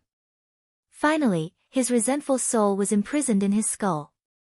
The wavy evil resentment that this skull staff emitted could be seen with the naked eye.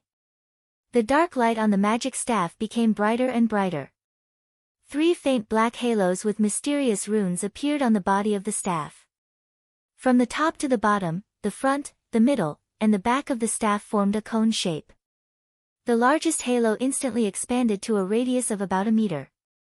The 2 halos at the front and the back were rotating clockwise, while the one in the middle was rotating counterclockwise. It was like a strange drill. Gulp, accompanied by an unknown incantation, an ink-black pillar of light suddenly appeared. It pierced through the curtain of air in front of him, swept away the golden light of the sun, and pierced straight towards Duque, who was in front of the gate of the fortress. The light was so dark that it seemed like it could destroy the entire day and forcefully pull the world into the realm of night.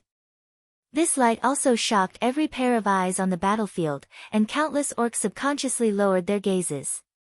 They did not dare to look at it. However, in the next moment, the orcs raised their heads again. They felt a gust of blazing wind blowing towards them, and a scorching hot breath brushed past their cheeks.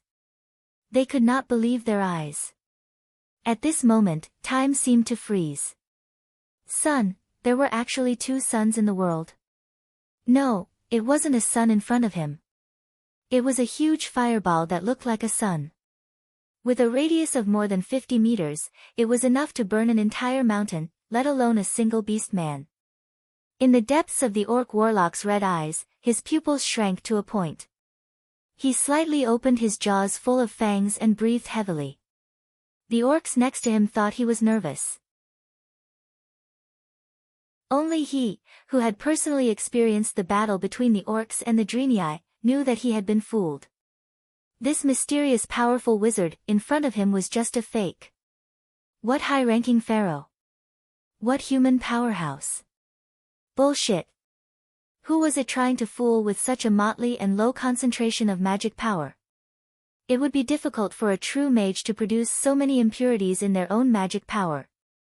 Regardless of whether he was an old man or not, his magic level was definitely not high. Barca was enraged. He was truly enraged. He stabbed with his magic staff and shot out all the magic power he had infused into the staff. Go to hell. Originally, Barca wanted to shout out the word liar, but he was stunned again. He didn't even realize that the magic staff that he was holding tightly had loosened its grip on his rough and powerful knuckles. The speed at which his opponent gathered magic power was too fast. It was not something that a low-ranking wizard could do. Both of them had infused all their magic power, but Barca's casting time was a full 3 seconds. How could his opponent cast it instantaneously? Barca also knew that high-ranking warlocks could greatly reduce the casting time by training their own casting techniques. However, wasn't his opponent's technique too terrifying? The huge fireball came crashing down. The airflow and dust stirred up by the fireball caused all the orcs' whips and hair to fly in the opposite direction. The orcs seemed to be scared out of their wits. This group of rough men who only knew how to fight hand-to-hand were instinctively afraid of this seemingly powerful super fireball. Only Balsa's eyes were filled with disdain. He wanted to say, "Watch my shadow arrow, blow up that guy's fireball and turn him into ashes in the shadow." However, the situation changed once again. The huge fireball arrived before the shadow arrow could travel more than 10 meters. There wasn't the earth-shattering collision that Barca had expected. Instead, the huge fireball split into 108. It changed from a brute force, flame blast, to a skillful, rapid fireball. This was no different from letting Barca punch the air. These fireballs seemed to have been dispersed by the shadow arrow, but in reality, they drew bright and blazing arcs in the air. Before the shadow arrow could reach its target, the fireballs had already landed on Barca's body. Bang, bang, bang, bang. The continuous explosions turned into a long explosive sound. Indeed, the fireball that was infused with such a low concentration of magic power couldn't hurt Barca directly. However, the fireball didn't only deal elemental damage. The impact from the explosion was unavoidable. As an old warlock who wasn't particularly powerful, Barca could totally summon a void devil and sacrifice it. Then, he would disintegrate it and turn it into a shield to protect himself. If that was the case, even if Duque used another 10,086 fireballs, it wouldn't be of any use, let alone 108 fireballs. However, Barca was more arrogant than Duque, so he wasn't willing to use such a method to obtain victory. "It's just a low-level spell, so I'll just have to take it head-on." That was what Barca thought. Of course, he didn't know that it was Duque's soul energy, one of the 7 major sins, pride, that was affecting him at the same time. In the end, under the gaze of thousands of orcs, Barca was beaten up badly. Laugh. Laugh. Wait for my shadow arrow to hit him. Both Barca and Duque didn't expect that there would be a third party involved in this seemingly one-on-one duel. The name of the third party was the System Elf. What should I do? What should I do? After the simulation. There are 3.98 seconds left before the host's Flame Blast will lose its effect and he will be killed by the opponent's Dark Attribute Arrow attack. According to my calculations, if the host is killed by a warlock who uses demonic energy, there's a high chance that the host will completely lose his humanity and become a ghoul after resurrection. If the host completely loses his rationality, the System Elf will also be finished. Originally, it's my principle not to interfere with the host's decisions. However, the host has lost his rationality. Yes. I can activate the emergency plan to protect the host. No one noticed that a mage's hand had appeared between the orc warlock's loose mage robe and cloak. This hand didn't use any kind of spell to attack. According to the calculations of the System Elf, with Duque's current level, any spell attack would be ineffective against the orc warlock. Therefore, the System Elf very treacherously picked up the broken sword of a human warrior on the ground and quickly stabbed it from behind.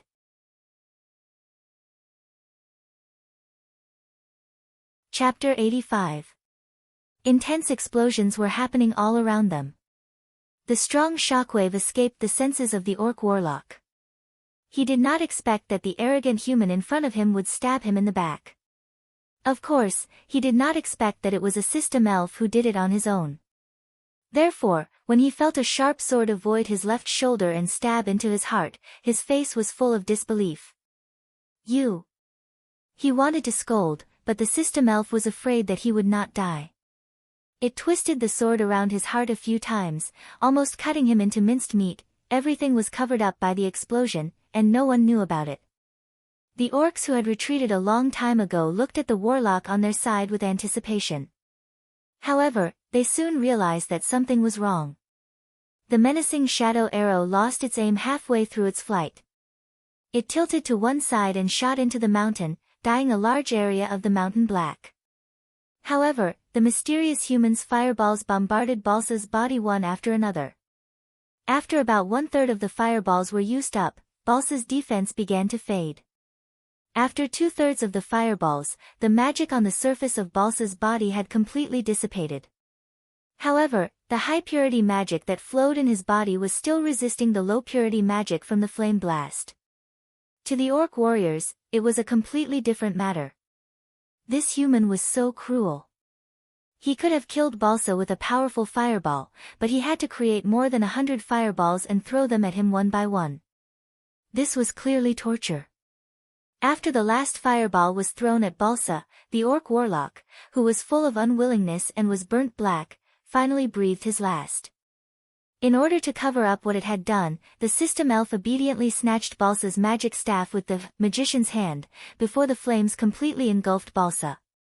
Duque, who had regained his senses, realized that his system elf had given him the magic staff as a trophy as if it was a treasure.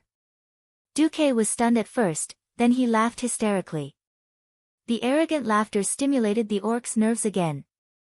They did not understand the battle of magic spells. However, they knew that the other party had played the trick of killing the general and capturing the flag. It was also this black-robed human who had destroyed their dream of killing the big shots on the human side. Unknowingly, these brave orc warriors were afraid. Ha ha ha. Who else? Who else? Duque seemed to be affected by the aftermath of pride, as he waved the orc warlock's skeletal staff in an extremely arrogant manner. Looking at the tens of thousands of orcs hesitating to advance, Duque laughed maniacally. He raised his black cloak with one hand and turned around to enter the fortress. A minute passed. 5 minutes passed. 10 minutes passed. Not a single chief or orc dared to take a step forward to check if Duque had left.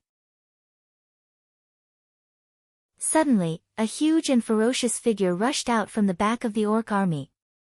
Like a bird startled by a ferocious beast, the orcs scattered in all directions.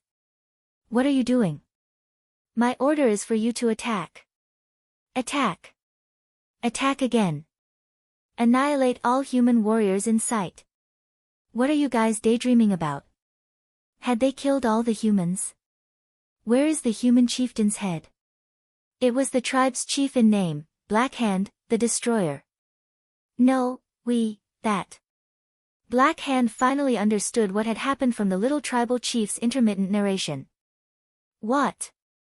You bunch of trash that tarnished the tribe's honor.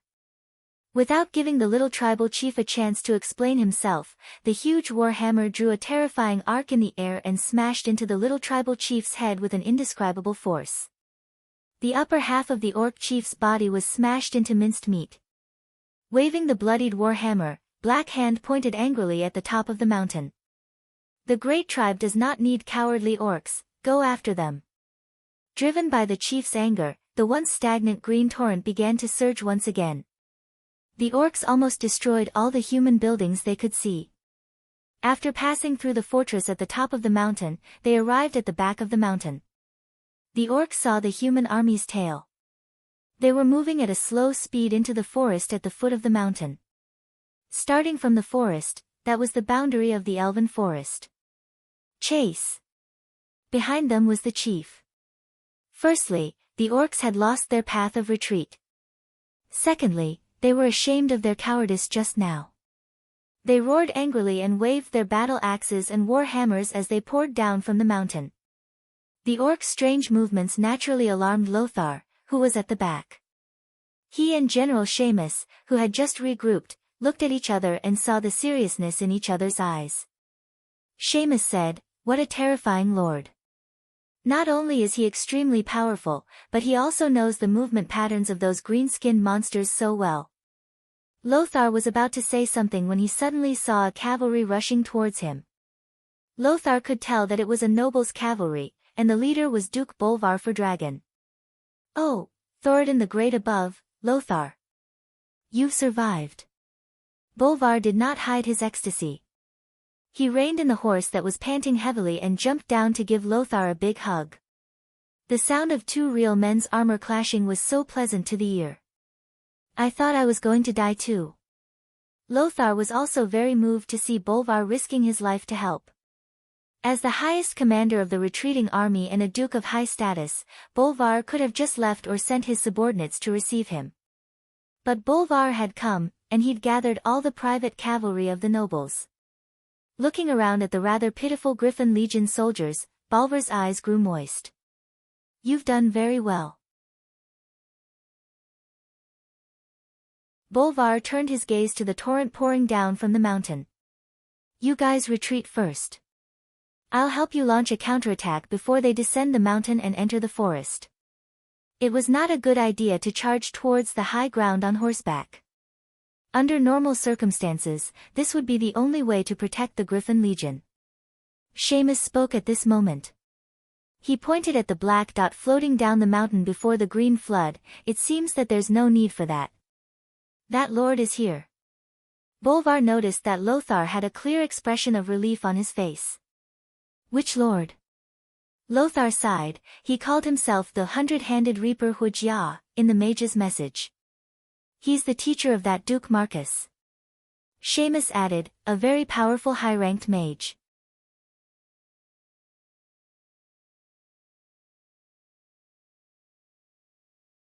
Chapter 86. Lothar patted young Bolvar's shoulder. "Let's go. We'll talk about the details later." Since Lord Hujia was able to delay the orcs for so long, he must have a backup plan. Backup plan? Bolvar's curiosity was about to explode. "Let's go first," Lothar said without hesitation. The Griffin Legion and Bolvar's 300 cavalry rushed through the forest before the orc army could charge down the mountain. They followed the pontoon and wooden bridges that had been set up beforehand and crossed a river with a rather low water level. Feeling the moist spring air and looking at the low water level, Lothar fell into deep thought. The orcs were here. When Lothar and the last soldier of the Griffin Legion crossed the pontoon bridge and stepped onto the opposite shore, the already deafening roars of the orcs suddenly rose to a new level. The ear-piercing screams of the orcs pierced the eardrums of Lothar, Bolvar, and the others.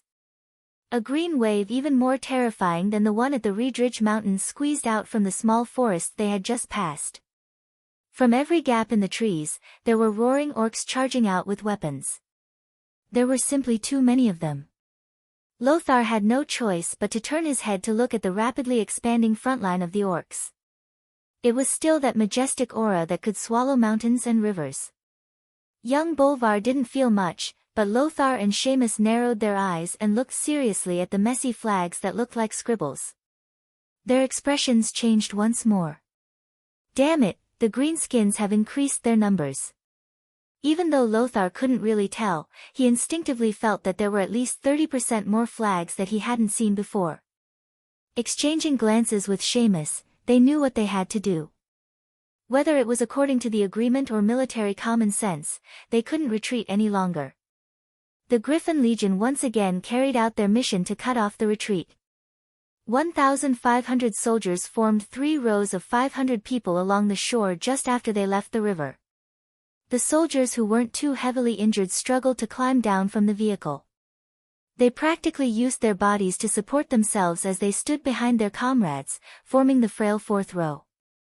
At this moment, Lothar suddenly realized that Duque had already floated through the forest and was gently floating in front of him. Lothar knew that this was the mage's slow fall spell, but to be able to use it so accurately, this mysterious mage's strength was unfathomable. "Hello, Your Excellency Hujia."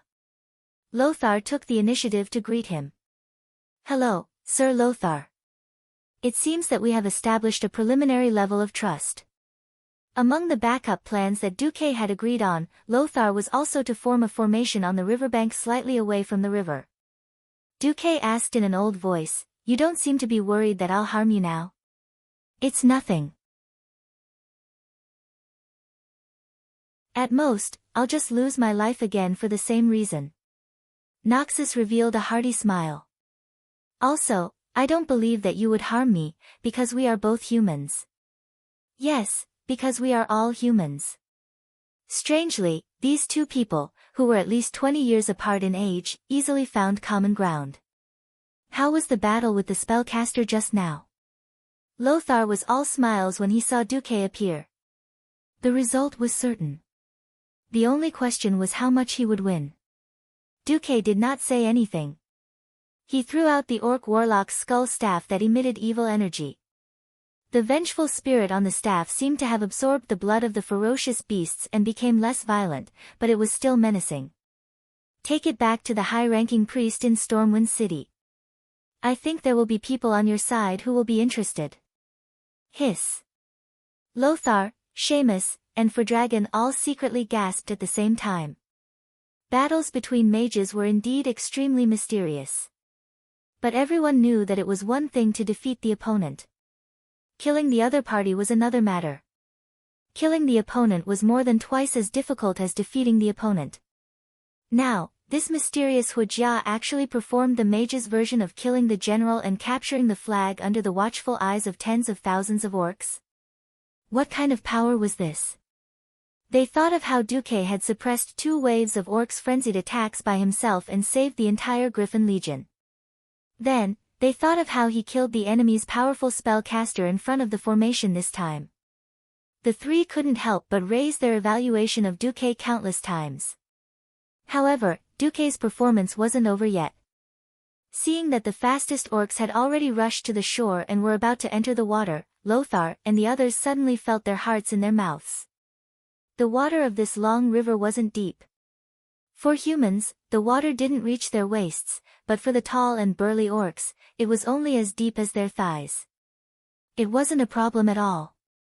If the orcs were allowed to charge, it wouldn't take more than a few minutes for the vanguard of the orc army to cross the river and engage the Griffin Legion. Feeling the gazes of the 3 military bigwigs, Duque smiled lightly and then raised his right hand towards the orcs. In the void, 24 hands of magic appeared. They had the same posture as Duque's right hand. 6 seconds of chanting seemed like a long time, but in the face of an army, it was equivalent to a short instant. Under the gaze of Lothar and the others, 12 fireballs were sent flying. They flew crookedly into the sky and blossomed into fireworks like balls of fire. The other 12 shot into the forest on the other side, instantly igniting the forest. These 12 fireballs were a perfect demonstration of what was called dry wood and raging fire, and the fire actually spread all at once. The orcs who drank the demon's blood were very violent and very brave, but that didn't mean that they were completely irrational berserkers. There were still too many things that they would instinctively fear, such as flames. Countless orcs turned into running humanoid torches in the blink of an eye. They either rolled on the ground in pain, or, under the leadership of the smarter ones, frantically rushed into the river to put out the fire on their bodies. Lothar stared dumbfounded at the scene in front of him, his mouth quivering, and finally asked his question. It's still spring, and when we passed through the forest just now, it was still very wet. Duque rolled his eyes at Lothar. I can temporarily turn several miles of land into a tundra, why can't I dry up that small forest a little? Seamus, Bolvar, Lothar, they were all stupefied. What a terrifying amount of magic power. Was this guy really human? That's right, Duque was using Darson's scorching furnace. His magic power wasn't enough to heat the entire forest to the point of spontaneous combustion, but he could still dry it a little. This was the greatest benefit of inheriting the Sun King's arcane fire circuit.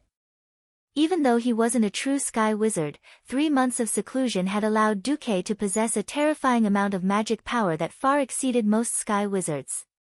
Even compared to many Morning Star wizards, Duque's magic power was not inferior in the slightest. Duque's fire stratagem was indeed impressive. At a glance, at least 2,000 or 3,000 orcs were buried in the sea of fire. However, compared to Duque's flawless performance, the corners of Lothar's eyes twitched as he watched the thousands of orcs rush into the river to escape.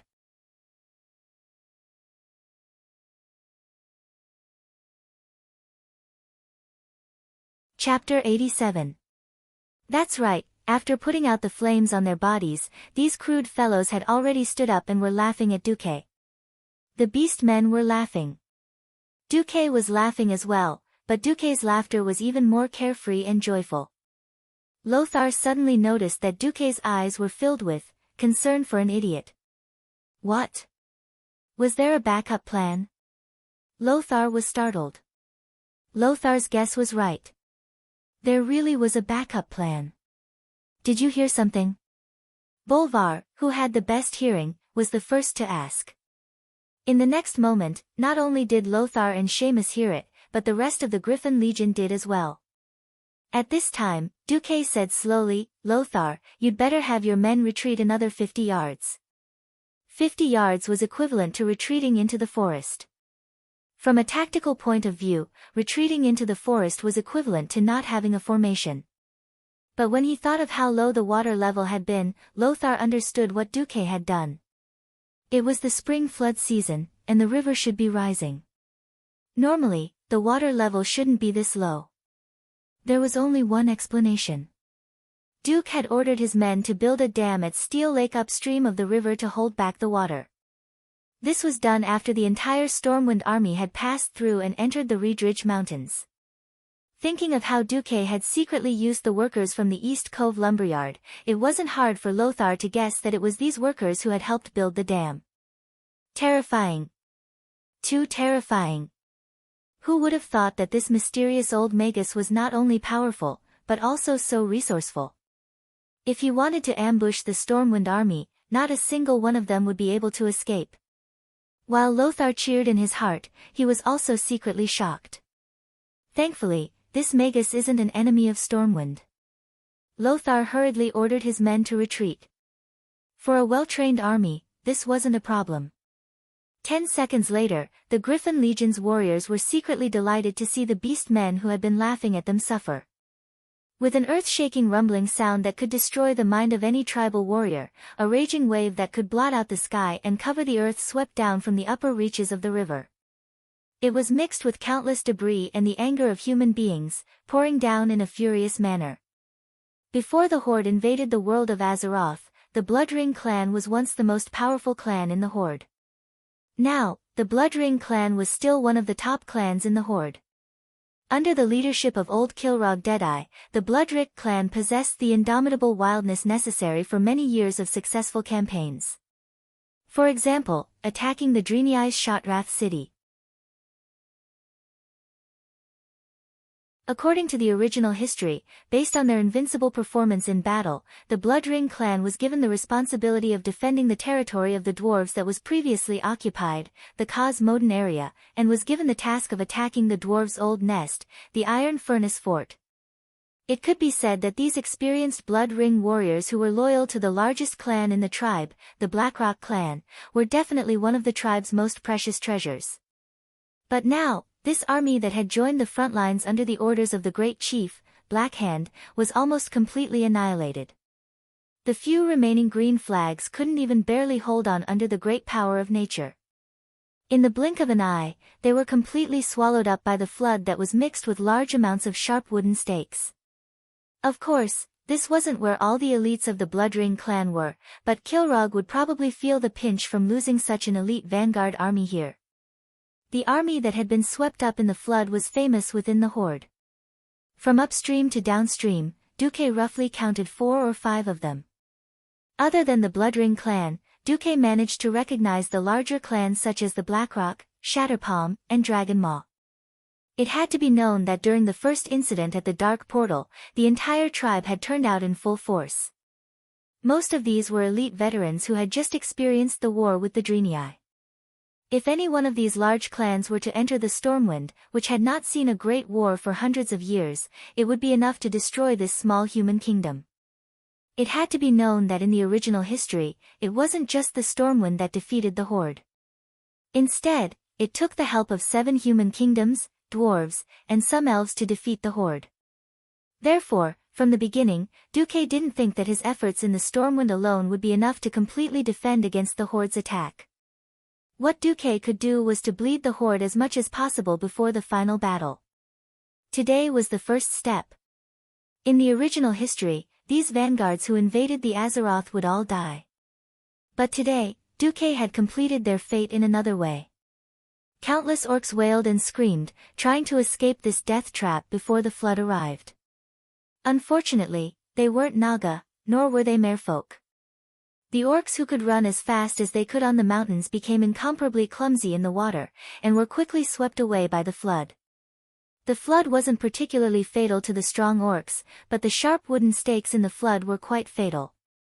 The orcs had all squeezed into the water to avoid the fire, and the result was that a single stake could often skewer several orcs. In a few blinks of an eye, the orc army that had been incomparably strong just a moment ago was scattered. That wasn't all. Noxus saw that there were many large ships coming down the river along with the flood. The human sailors on the ships were beating drums and throwing javelins at the orcs who had luckily escaped the disaster.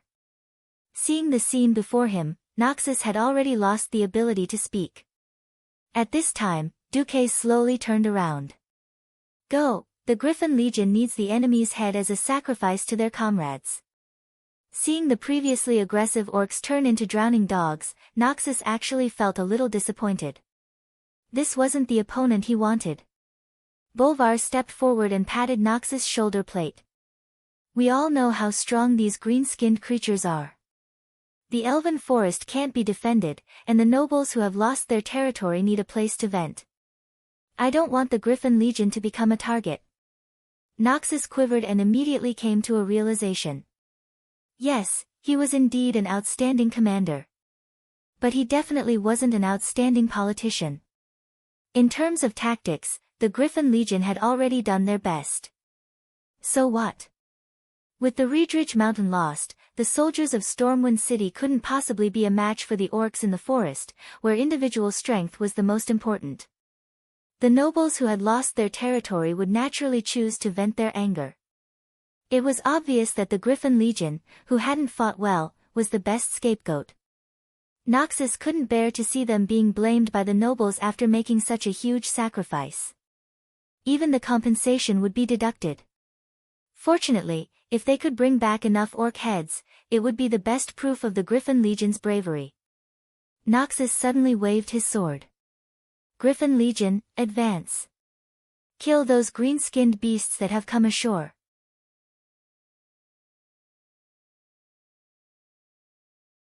Chapter 88. Noxus could clearly feel the sword in his hand trembling from his rage. The blood-stained blade that he hadn't even had time to wipe off glowed with his will. Was it his determination to defend the human world? Was it his unwillingness to accept the shackles of the nobles? Was it his resistance against his impending fate? Noxus himself wasn't sure, but he knew that the unyielding soul burning within his body was telling him that he and his subordinates needed to drink the blood of the orcs. Duque smiled as he watched Noxus lead the Griffin Legion to charge at the orc survivors who were frantically climbing up the river bank. No one could swim with hammers and axes that weighed dozens of kilograms. Although the orcs were strong, they had been ambushed and had lost their weapons. How could they gain the upper hand against the fully armed Griffin Legion? They continued to roar, launching fierce attacks at the human warriors even though they were barehanded. It was a pity that they lacked the heavy hammers and axes that could easily shatter shields. Their attacks weren't much stronger than the wild beasts in the forest. Shield attacks. Mass stabs of swords and spears. Every 5 or 6 warriors formed a small battle group, and they efficiently harvested the lives of the orc warriors. Bolvar's cavalry, who had just joined the battle, did the most damage. They charged downstream at high speed and wantonly killed the orcs on the river bank. A little upstream from where the orcs had crossed the river, the fire was almost unable to spread in the wet forest. Suddenly, there was a shocking tremor, and many large trees were easily felled. Surrounded by a group of extremely strong orcs, the tribe's chief, Blackhand, the Destroyer, arrived at the river bank. When the last tree blocking his line of sight was felled by his personal guards, the tragic state of the tribe was reflected in the chief's eyes. Tragic. Too tragic. Thousands of tribal warriors fell by the side of this unknown river forever. Many of them had been pierced to death by the large number of sharp wooden stakes that had rushed down from the river. A small number had drowned, but most had been shot to death by javelins or surrounded by the human soldiers on the other side of the river. On the other side of the river, the one-sided slaughter continued. The surging waves that were dozens of meters wide prevented Black Hand from sending reinforcements. Roar!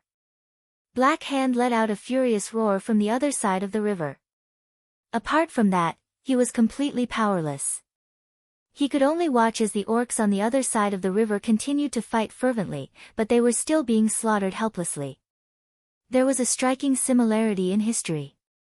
The two men who were destined to become mortal enemies, the future Azeroth Lion Anduin Lothar and the current deputy of the great chieftain, Orgrim Doomhammer. Their gazes met in the void across the entire river. This was a very mysterious feeling. It was a premonition that only one of them could survive. It was hard to describe. Of course, for Black Hand, who was standing beside Orgrim, it felt like Anduin was looking at him at this moment. Black Hand let out a deafening roar when he saw Anduin stepping on the back of an orc who was struggling. Puny humans! If you still dare to kill orc warriors, I will cut off your head and use it as a urinal. Of course, Black Hand was shouting in orc language. It did not hinder Lothar and the Griffin Legion soldiers who were across the river from him. All of a sudden, hundreds of people looked at Lothar. Lothar wiped his bloodied face with his left hand and grinned at Black Hand. Anyone could tell that it was a sarcastic smile. In the next second, he grabbed the struggling orc's head with one hand and cut its throat with the sharp sword. Then, he swung the sword back and forth forcefully to cut off the orc's head. Lothar raised the bloody and ferocious-looking orc's severed head high in his left hand, and roared back at Lothar in a loud voice. Go to hell, orcs! Long live the King of Rin! Long live the Stormwind! Long live the humans! Almost all the human soldiers were imitating Lothar. They either raised the severed head in their hands or raised their swords that were stained with blood. All of a sudden, the side of the river became hell for the orcs and heaven for the human soldiers. Go to hell, orcs! Long live the King of Rin! Long live the Stormwind! Long live the humans! With lofty sentiments and a spirit that could swallow mountains and rivers, the angry roars of the humans that rejected the invaders soared into the sky. After the orderly shouting, there were all kinds of sarcasm and laughter. Ha ha ha! Go to hell, green-skinned monsters! I'll kill everyone that comes. We're not afraid of you, you brute! The provocation of the humans was beyond words. The great chief, Black Hand's green face, was very dark. The huge warhammer smashed into a tree next to him. The huge force smashed the entire trunk into pieces, and the broken pieces even injured the orcs next to it. However, he really could not do anything. On the shore, Duque did not attack again. His magic power was almost exhausted. Although the arcane fire circuit was still continuously providing him with magic power, he could clearly feel his spiritual power weakening. Today, he had done very well. Even though the total combat power of the orc army was still strong, he knew that he had done the best he could. In the dark, the long river of fate suddenly lit up with a little light. That light was so weak compared to the entire long river that it was not even considered bright in the light of fate of the billions of creatures in the entire Azeroth. But after all, Duque had cast a new fire seed of fate on this land that was about to fall into the dark rule of the orcs. Perhaps this fire seed would be extinguished. Perhaps at the right time, the fire of hope would extend out from this fire seed and burn all the claws of the demons. No matter what, this was the first time that Duque had tried to change the flow of fate. It seemed that it was quite successful. In this battle, Stormwind lost. Whether it was in terms of tactics or strategy, the defending army led by Lothar was a failure. A total of 3,000 elite soldiers of the Griffin Legion and the same number of garrison troops were forever sleeping at the pass of the Red Ridge Mountain. And their failure also caused Stormwind to be strategically passive. There was no place to defend. In this life, the water of the stone tablet lake benefited more than in the game. Duque played with fire and water at the same time. But this still could not reduce the orcs' advantage in combat. After a short loss, Gul'dan sent out more tribes to invade the Elven Forest from multiple fronts. Their attacks were definitely faster and fiercer than what Duque knew in the history. But that was not something that Duque could control. The soldiers of the Griffin Legion returned to Stormwind City after a few days. In this era, people had a very direct way of expressing their feelings towards the returning army. People would not be stingy with their praise and enthusiasm for the victorious army.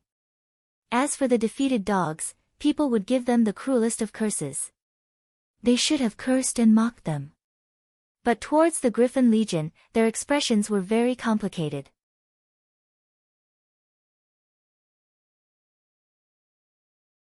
Chapter 89. The Griffin Legion before them didn't look like a defeated army at all. Even though they were riddled with wounds, many of them needing the support of their comrades to walk.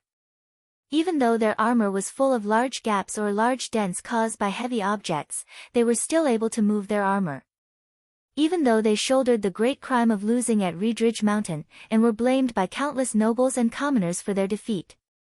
Still, the people couldn't bear to mock and curse them like they were the losers. It was simple. Carts after carts of orc heads accompanied them back. Even though the heads had been simply cured with lime, they still looked unspeakably terrifying.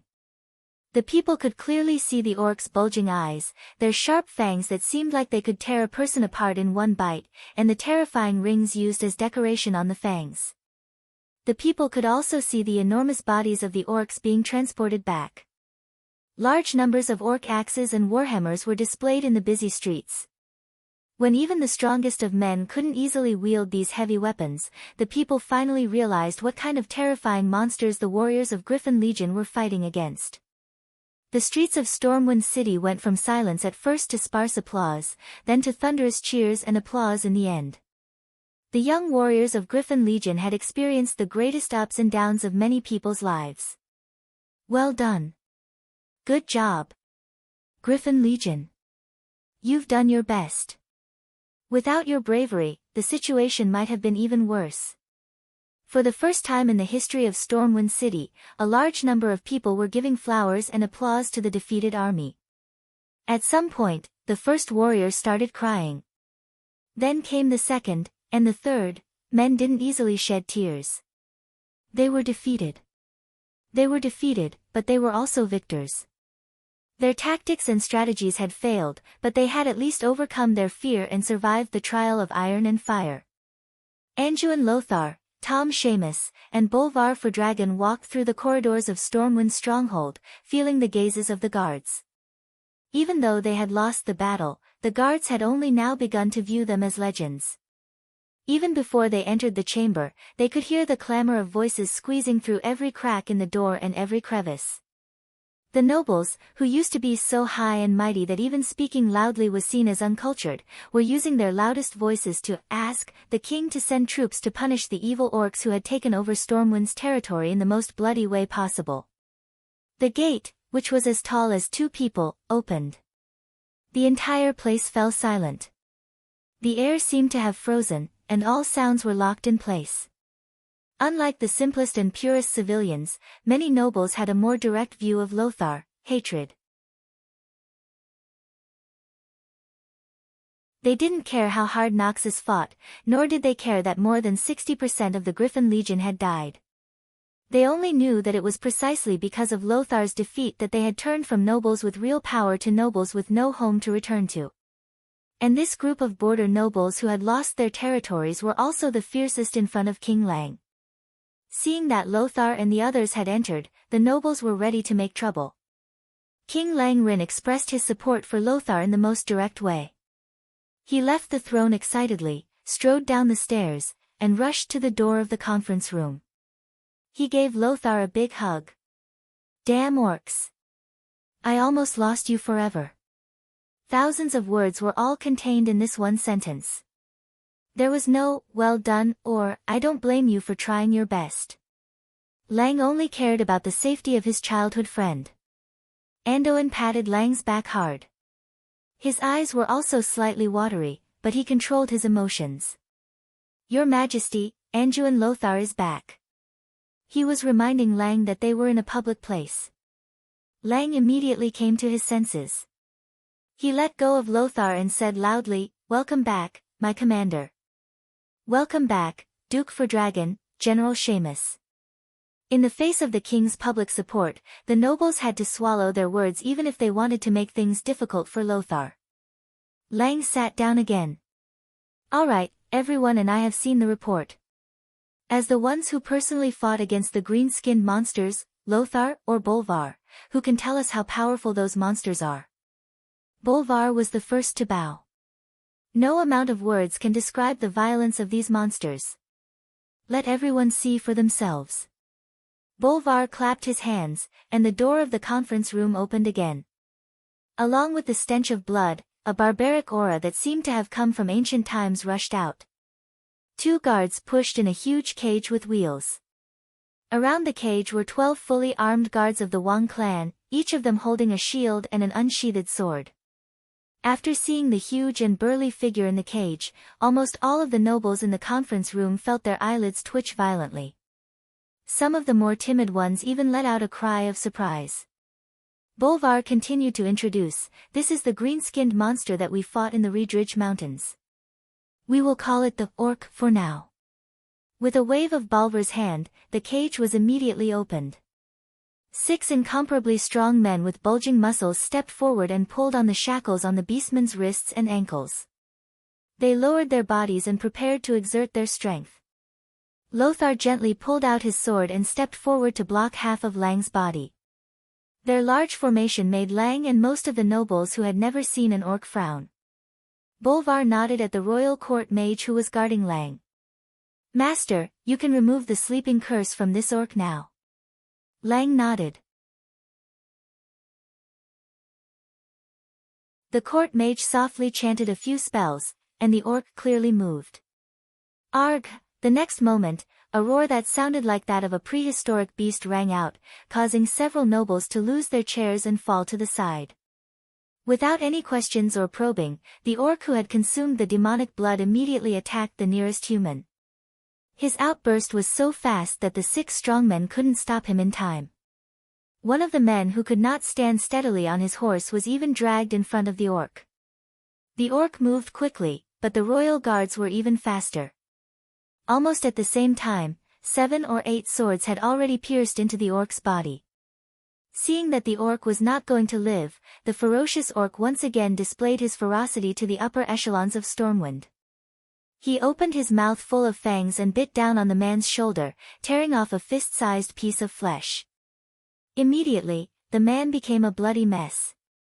Fortunately, the man tilted his head at the critical moment, or else he would not have been bitten on the shoulder, but on the neck. The orc quickly breathed his last. In the huge conference room, only the low moans of the man and the pungent smell of blood could be heard.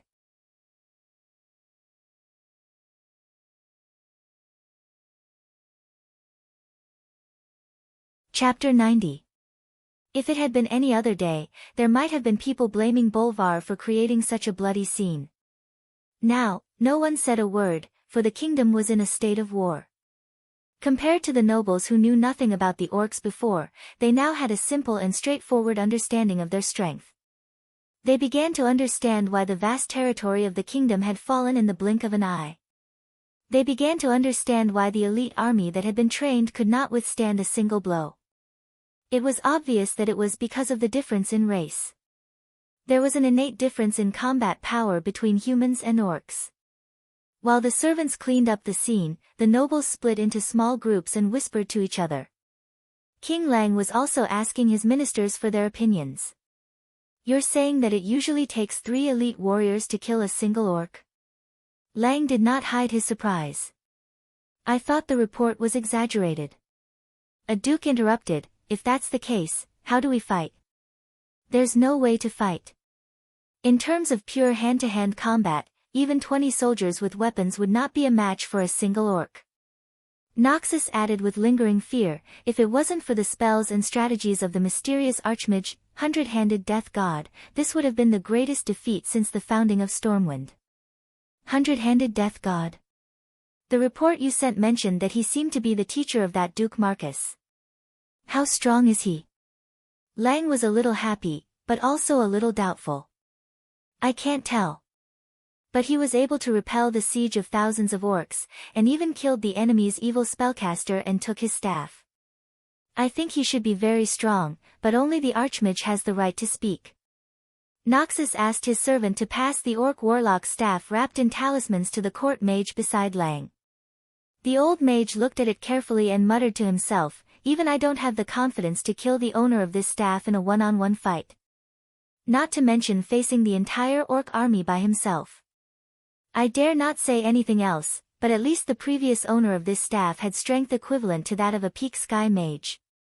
But with such strange evil power, this orc should not be inferior to a Morning Star mage in actual combat." Lang, Bolvar, Andoin, and the rest all felt their hearts skip a beat. To be able to kill a Morning Star wizard so easily, wouldn't he be at least a Radiant Moon wizard? In the entire world of Azeroth, there were very few powerful mages. Naturally, the strongest was the Guardian Medivh. Under Medivh, there were only two Breaking Dawn mages that were generally acknowledged by the world, the Dalajan Great Master Antonidas, and the Kuel Salis High Elven Sun King Anastrian. Although there were quite a few Radiant Moon mages, there were at most 10 of them, and most of them were members of the Tirisfal Council.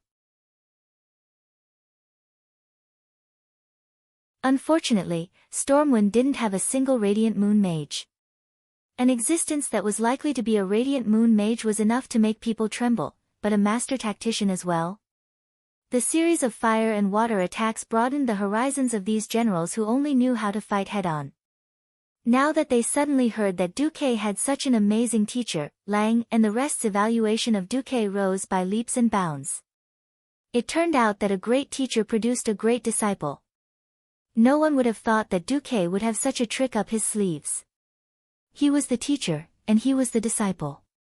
They would only think that the reason why Duque was able to make such a name for himself as the Sea King was because he had an expert guiding him from behind the scenes.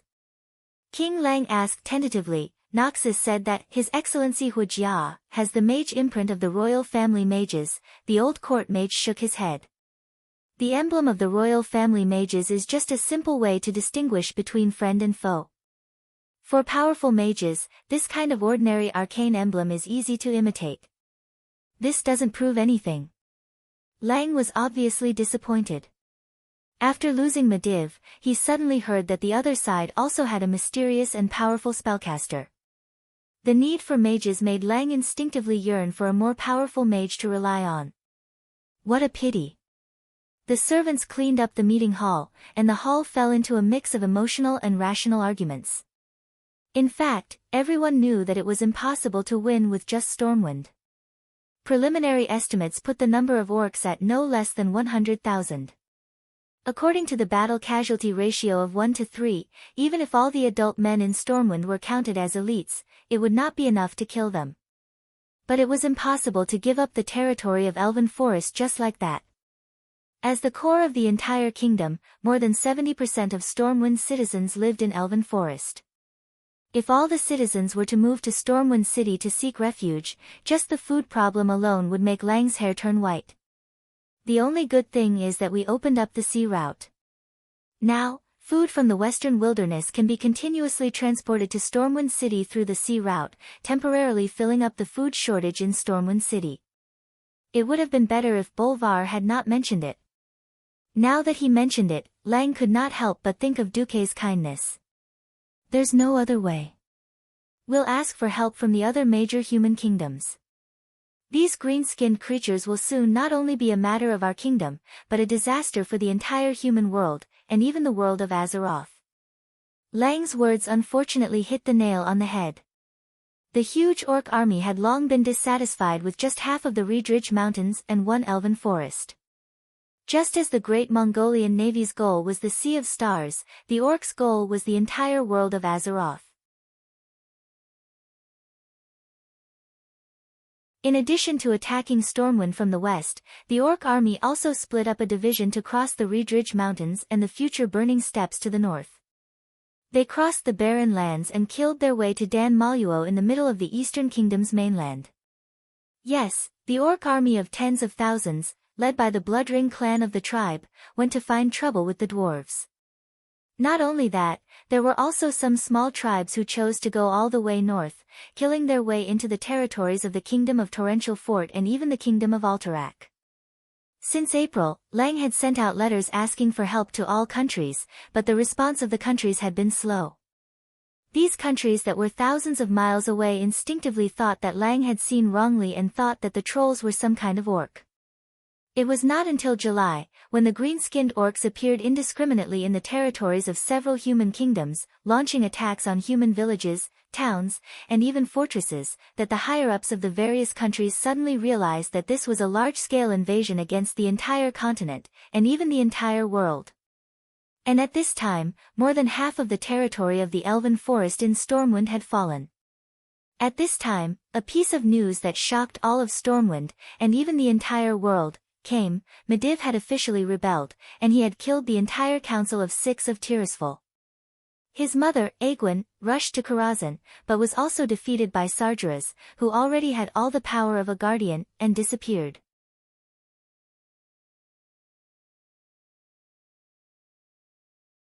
Chapter 91.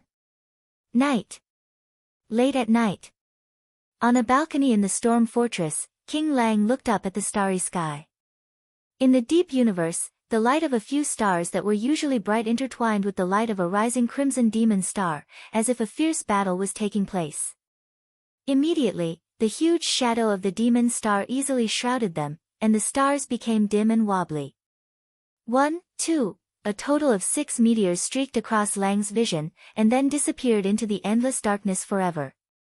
There was also a bright star that had been guarding the sky above the world of Azeroth for thousands of years. This made Lang's mood extremely gloomy. Anduin Lothar came to Lang's side.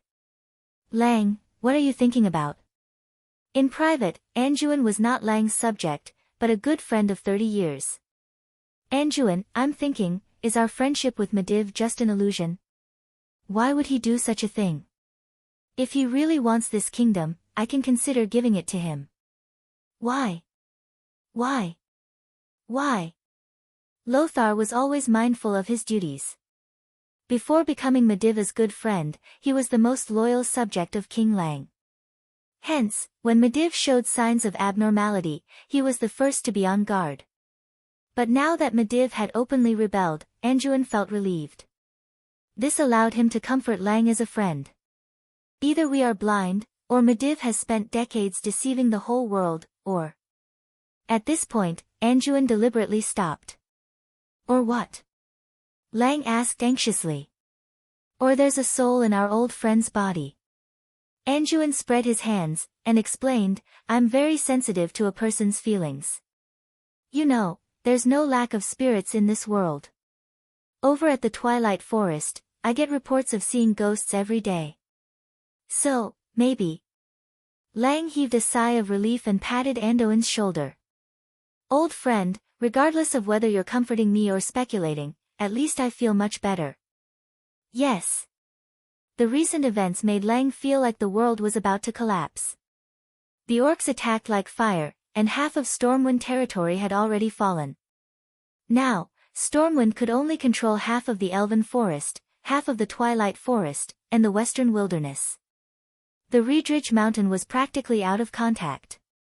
Now that the Guardian of the World, Medivh, had betrayed them, as the strongest mage in the world, no one knew who else could deal with Medivh. "The stars are dimming. Is the world about to end?" Lang muttered to himself. Anduin pointed to the starry sky, and said in a heroic voice, "Look, Lang, the stars are shining in the starry sky, but among the stars, some will become brighter, and some will become dimmer before falling. Don't you think that the extinguishing and illuminating of the stars are like the lights of our mortal world? The night will come, and the night will pass. Look! Isn't there a new star rising over there?" Lang also noticed that in the sky in the west, there was a dazzling new star that he had never seen before emitting a bright light. Ah! Indeed. Lang suddenly felt much better. "Lang, that's right. We may have lost an old friend. But don't we still have a star of hope like Duque? We have to look forward." "Yes, you're right. Lang paused, and said to Andoin, "Call Marcus to Storm Fortress tomorrow.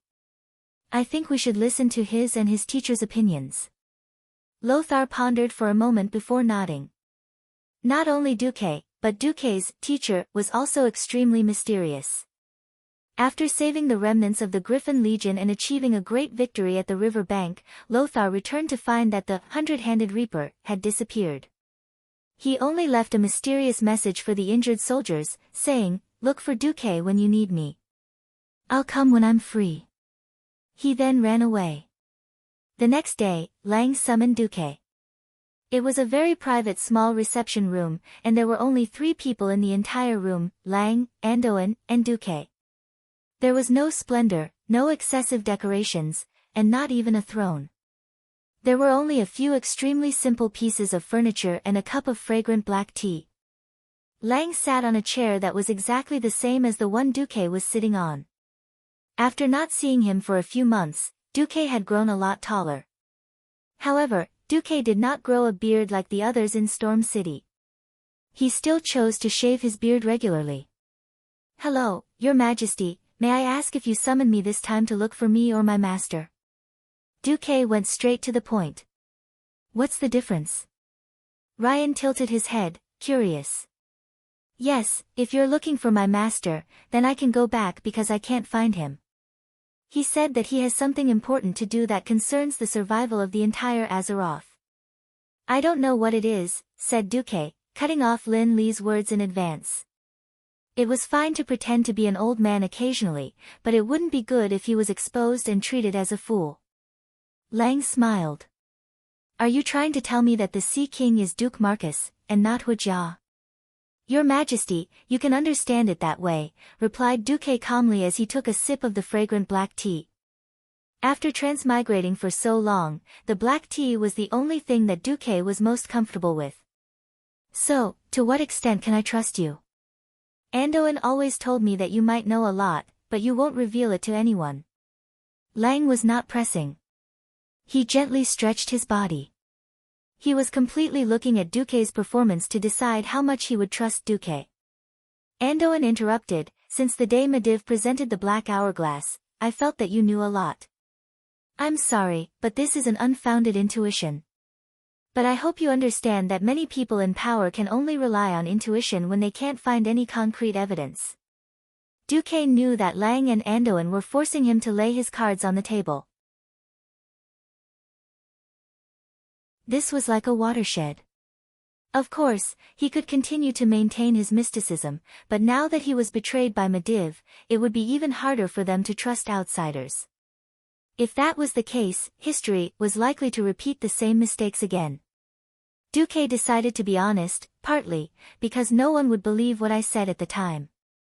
If I told the truth, the only outcome would be being treated as a madman. No matter how wise Your Majesty is, you would only treat me coldly. Duque was so resolute that it made Lang blush. "What did you see?" "In fact, what I saw was long before the Black Hourglass. When I first saw Medivh, I felt a strong demonic aura from Medivh. Sorry, this is a talent. I'm very sensitive to demons."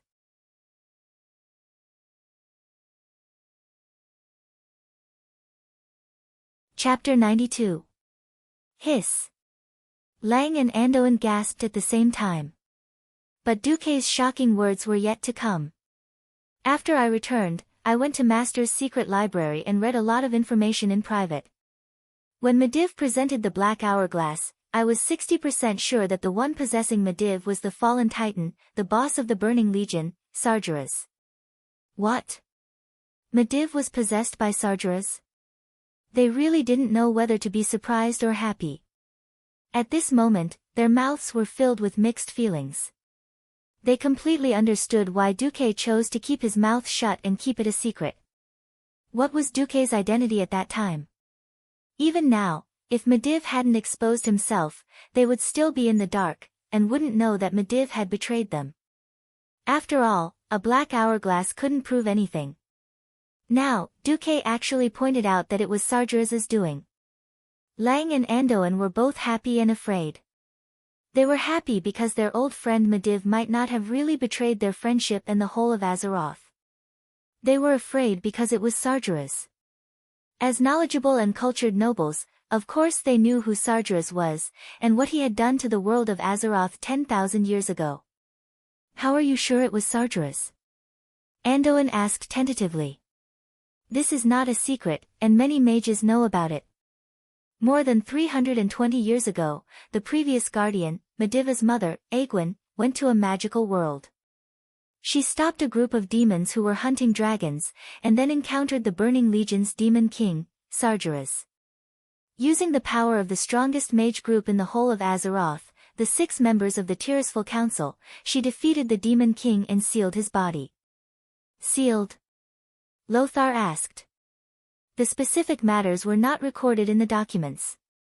I guess only the people of the Tirisfal Council would know.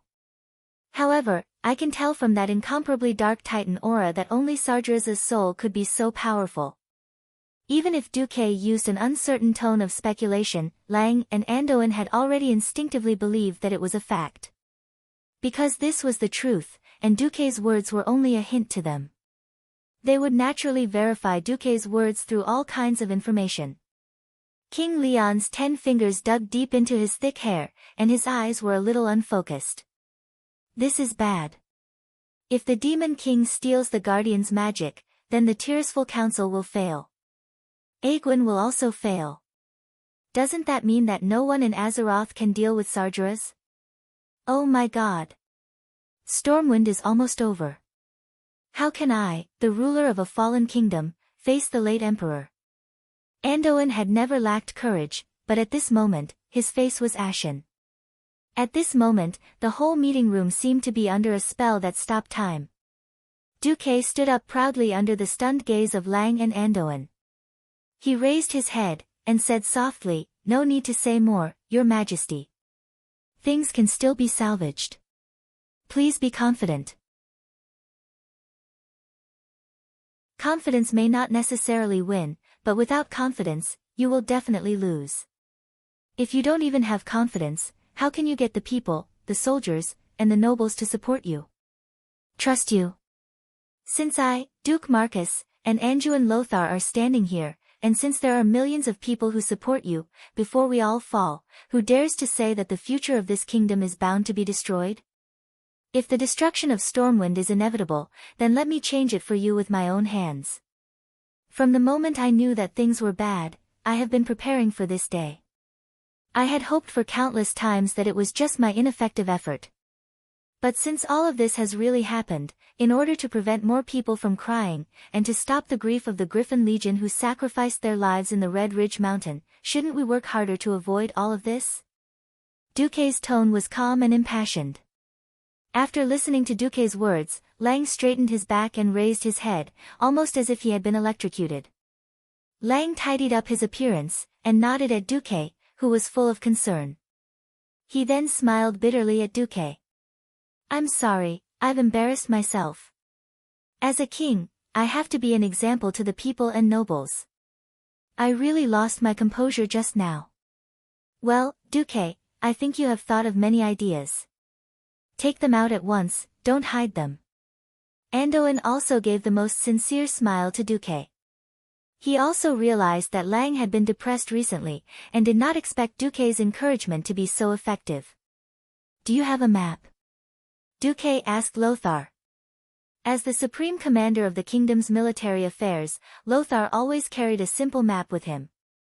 He spread out the map on the coffee table. Duque pointed at the map and said, "First of all, fighting against the entire Orc tribe is not a matter for Stormwind Kingdom alone. Your Majesty, if you can't get reinforcements from the Rotterdam and the Torrent Castle in the short term, you have to be prepared to defend Stormwind City to the death.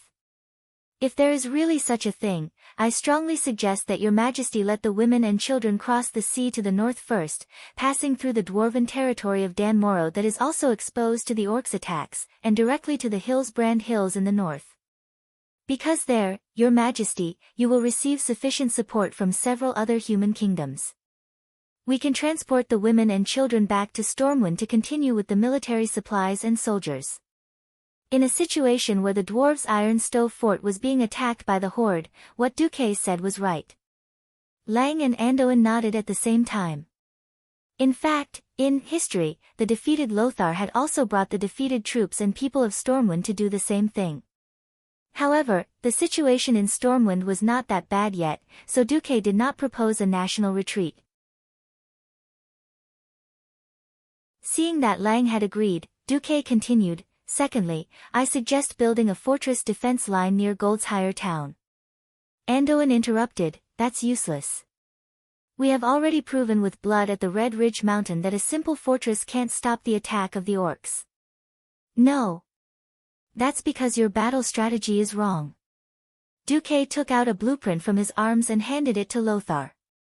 "Build it according to my model, and I guarantee that it will be able to continuously bleed the orcs." Lothar was a man who knew how to use weapons. As soon as he saw Duque's blueprint, he immediately agreed. "Thirdly, I strongly suspect that Medivh has a direct connection with the invasion of the orcs. So, I suggest that the two of you consider whether to send a commando team to attack Karazhan directly." Lang's face froze, and he began to stammer, "Medivh is controlled by Sargeras." "Yes, he betrayed the world of Azeroth. But what is the direct connection between attacking Karazhan and solving the crisis of the orcs' invasion?" Just as Lang was unable to make a decision because of his feelings, a royal guard knocked on the door and walked in, although he had deliberately lowered his voice. Duque still heard it. "A strange female orc has come. She speaks fluent common language and says that she wants to see His Majesty. She also brought the corpse of Medivh's disciple, Khadgar." "What?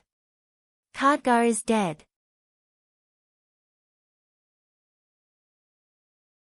Chapter 93. At this moment, Duque felt as if a million alpacas were galloping through his heart. He walked back and forth, trampling on Duque's heart. Even though Duque could revive, he would not die as long as he could. Especially after encountering all sorts of strange situations recently, Duque's heart was already ringing with a shrill alarm, and he did not dare to casually seek death anymore. After going through his battle records, Duque discovered that he was in a serious situation of the 7 great sins for the second time. He did not know what the rest of the 7 great sins were, but he could not expect them to be wrath and pride, which were relatively advantageous. In the history that Duque knew, the raid on Karazhan ended with the victory of Khadgar, Lothar, and Garona. Khadgar succeeded in stabbing the careless Medivh to death, and became one of the greatest mages in all of Azeroth. In the future, when Stormwind City was rebuilt, there was a huge statue of Khadgar at the city gate. Therefore, in Duque's opinion, an operation like the raid on Karazhan was just following along and winning without doing anything. Now, Khadgar, who had given Medivh a fatal blow in history, was dead. That legendary pharaoh Khadgar, who had accompanied Duque on all sorts of quests ever since he set foot on the Draenor continent, had actually died. He could still remember how powerful Khadgar was. During the long process of the quest, Khadgar would occasionally demonstrate to the mage players what was called the pinnacle of magic. He would use a large area of effect freezing air to teach the orcs about manners and how to behave. He would also use a spatial spell to freeze all enemies and leisurely start teaching them. He would also teleport hundreds of people in one go, leaving the players dumbfounded. He would even use a super expert's ice block to assassinate Garona, who would become a legendary assassin in the future. The opponent could only watch helplessly and scram back to where they came from. No matter if it was the players or the people of Azeroth, Khadgar was like an undying lighthouse in a foreign land, silently protecting the peace of their side. To the enemies that threatened Azeroth, whether it was the Burning Legion or the Horde, Khadgar was a nightmare that made them tremble in fear. Duque didn't have any ill will towards Khadgar. He didn't even view Khadgar as a competitor. But such a Khadgar, a future golden coattail, had died? What else could they do? Duque was a little confused. King Lang and Anduin did not feel anything. They weren't prophets, so it was impossible for them to know that Karthika would be so powerful in the future. They were only making the most intuitive judgment. Khadgar was Medivh's disciple, a talented young man who had just become an earth mage. In war, all human lives became cheap, to the point where human lives could be measured in terms of money, combat power, or even numbers. Perhaps to them, the fact that Khadgar, who was as dangerous as living with a tiger, didn't die would make him more of a spy. A female beast woman who speaks fluent common language. Interesting. It was obvious that King Lang was more interested in this. Noxus said objectively, indeed, we have many captives, but there's a language barrier, and these beastmen are very violent. They either attack the guards with their lives or commit suicide. We have no way of getting any useful information. Until now, we don't know much about the origin, composition, and strength of these beastmen. Lang smiled and invited Duque. Alright, my young advisor, are you interested in coming with us to see what's going on with this beastman? Of course. If he wasn't wrong, this female beast woman should be the beastman Garona who had killed King Lang. Duke's feelings towards Garona were very strange. From her point of view, she was just a chess piece, a tragic result of a violent beastman warrior and a Drenii woman. She wasn't a bad person, and most of the time, she had the kind heart of a Drenii. However, Duque was clear about what Gul Dan and his Shadow Council had done to Garona. Garona was a puppet. When necessary, Gul Dan could control her body at any time, and make her do all kinds of cruel things against her will when she was conscious. Hence, her kind nature became the perfect disguise for her. The reason why assassins were dangerous was because of their ability to conceal themselves. Although assassins were also divided into assassination and open killing, Duque always felt that the so-called open killing was more like a fierce general who took the head of the enemy's general. Garona was obviously an assassin. In the splendid meeting hall, Lang received Garona. On the right side of King Lang's throne stood Anduin Lothar, and on the left was Bolvar for Dragon. Next to Noxus stood Duque. Seeing how easily Duque gained Lang and Anduin's trust, Bolvar was quite surprised. But now, the focus was on the uninvited female beastman. Duque was also very surprised to see Garona. Unlike his burly appearance in the game, he looked exactly like an ogre. The Garona that he saw with his own eyes had a very enchanting figure. Other than her green skin and a pair of small canine fangs, Garona looked like a wild and beautiful human woman. Only her chest and left shoulder were covered in coarse, cracked leather armor. A miniskirt-length piece of animal skin was tied around her waist. Below her long legs, she was completely barefoot. Her well-toned and streamlined muscles were on full display. She didn't just have mermaid lines, even her abs were clearly visible. Ignoring the dozen or so guards of the royal family pointing their shining halberds at her, she curiously looked around the magnificent meeting hall. Every chair was exquisitely carved, and the exquisite murals depicting the 7 kingdoms of Azeroth, as well as dwarves, elves, trolls, and other creatures were the focus of her attention. She was like a curious baby, observing everything in the human world. The humans in the meeting hall were also observing her. There was a strange silence in the air. After a while, as if feeling that he could not waste any more time, Noxus finally said, "I heard that you can speak the human language fluently." "Garona, my name is Garona." Her answer was a little out of place. "Ah." Khadgar said that humans report their names first. Garona interrupted Noxus directly. "Alright, I am Anduin Lothar." "Are you the chief of the Storm Clan?" "Storm Clan? Chief?" Noxus' face was full of confusion. No. I am." Noxus was interrupted again before he could finish. "Aren't you the chief? Then I have nothing to say to you." Garona's thoughts were simple and direct. Even Lang could not help but snicker, but as a king, he had to have the dignity of a king. Lang still said loudly, "I am the king of Stormwind, Lang Rin."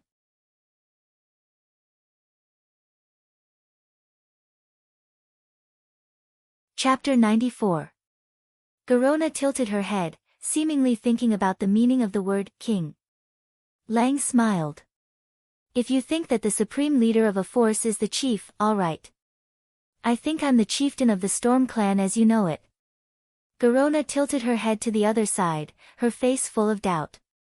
You don't look like one. The simple and straightforward answer made Lang almost choke to death. This time, it was the two bastards Lothar and Fordragon who snickered. Lang seemed to be quickly examining himself to ensure that his appearance was correct. After confirming that there was nothing wrong with his appearance, he asked, "Why don't you look like one?" "Because you're weaker than Andoin. You're even weaker than the male next to you." Garona pointed at Bolvar. "In our clan, only the strongest warrior is worthy of being the chief." Lang was speechless. Frankly speaking, as a busy king, Lang was also strict with himself, and trained his skills every day. Lang dared to say that he could easily defeat the kings of the other 6 human kingdoms. Unfortunately, his strength could not compare to that of Lothar, who was currently recognized as the strongest human. Duque had always thought that if the powerful first-generation paladins were to appear in the future, they might not be able to defeat Lothar without the power of the Holy Light. Moreover, Lothar was now in his 40s, and had long passed the most powerful age of a warrior. In fact, Lothar was still the most powerful at his peak. In order to avoid the awkwardness of the topic, Lothar held back his laughter and stepped forward to smooth things over. "We humans do not determine who is the chief purely by force. If there's time in the future, we'll let you understand. Now, shouldn't we get down to business first? I heard that you brought Khadgar's corpse." "Ah, yes." Khadgar's corpse, which was still warm, was carried in. It was hard to believe that Khadgar was dead when he looked at the soft body that was not stiff and did not have livor mortis spots. Lothar stepped forward and could even feel a faint breath coming from his nostrils. The old court mage by Lang side examined the corpse and said, "Khadgar is indeed dead. His soul is no longer there. This is the work of a demon." Lothar could only nod. At this moment, Garona said, "I also brought a message from Khadgar before he lost his soul." "Oral message?" "Yes, he said that Medivh's body might have been taken over by a demon, and that it was Medivh who opened the dark door and attracted us orcs." "What?" Lang and Andoin looked as if they had seen a ghost. Duque had just said that he wanted to attack Karazhan, and Garona came to be a witness. If they weren't absolutely sure that Khadgar had been in Karazhan all this time and that Medivh had betrayed them a long time ago, they would have suspected that Duque had killed Khadgar and sent a female beast woman to testify against him. Duke didn't say anything. He stood there with a wooden expression, a perfect performance of what it meant to be a wooden man. He didn't need to say anything more. As a transmigrator, if he didn't even have the ability to profit from spoilers, then he couldn't be called a transmigrator who was familiar with history. He knew very well what Lang and the others were thinking, but it didn't matter if Lang and the others were in awe of him or his so-called teacher, the Hundred-Handed Reaper. Anyway, there was only one master and disciple. Whoever gained fame would definitely benefit Duque. There was only one thing on his mind now: how to successfully attack Karazhan and kill Medivh. As Duque had expected, Garona took out a book of evidence. It was a magic book that emitted a strange aura. The protruding cover of the dragon bone ring was glowing with faint arcane energy. The ripples spread out in all directions like ripples on water. All the ripples formed a net, which in turn absorbed the light and heat from the surroundings back into the magic book, forming a subtle small cycle.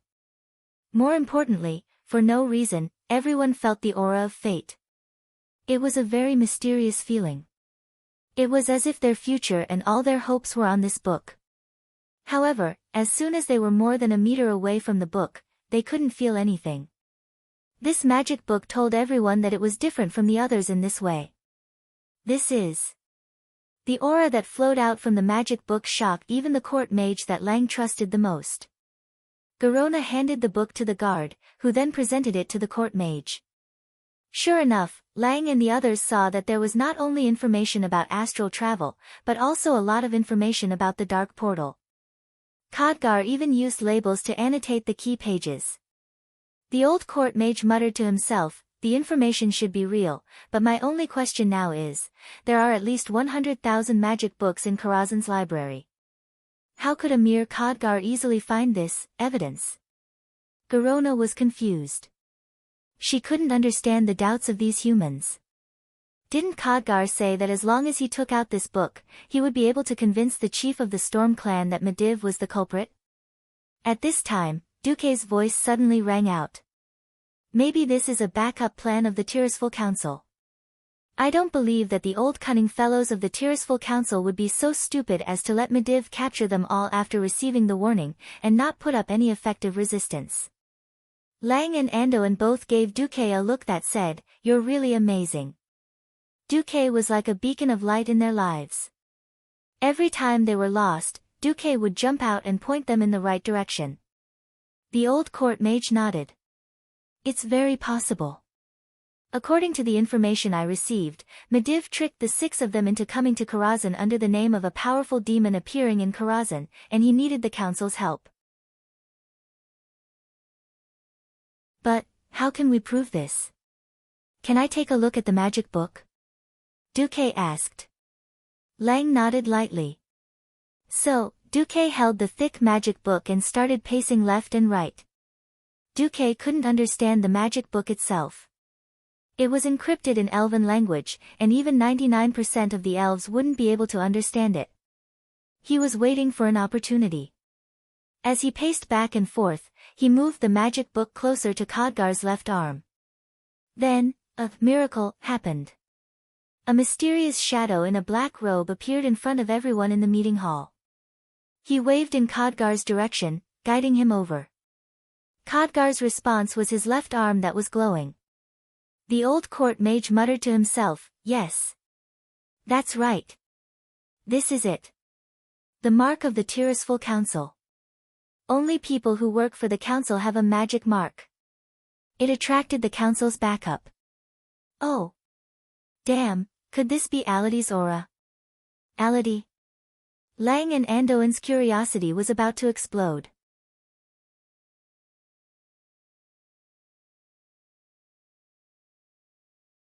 Chapter 95. With the old mage's explanation, Lang and the others finally understood who Aladi was. Aladi was the first guardian of the Tirisful Parliament, but the history of the Parliament was even older than him, because the original operation of the Parliament was not to train guardians, but to fight against demons who were attracted by human beings' abuse of arcane magic in a team way. After the humans learned magic from the High Elves, they did not know how to control themselves.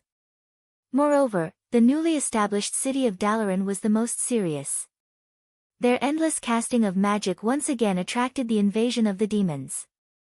Completely unable to withstand the demons, the humans could only seek help from the High Elven Kingdom, quell the loss. When the High Elves saw that the actions of the humans could once again cause the world to be invaded, they immediately formulated a plan with the higher-ups of Dalaran, the Magakora's council at that time. Many powerful mages formed a secret organization to protect Azeroth and limit the abuse of magic. This was the origin of the Tirisful Council. As one of the earliest and most powerful guardians, Aladi had unfathomable magic power. If it was a message left by him, it would not be surprising at all. As for Khadgar, even though he was already a dead man, the glowing mark of the Tirisful Council on the inside of his left forearm still made Lang feel a little uncomfortable. That's right. Even though the former Medivh was also a guardian chosen by the Tirisful Council, how could a transcendent world guardian be compared to Khadgar, who was obviously sent to spy on Medivh?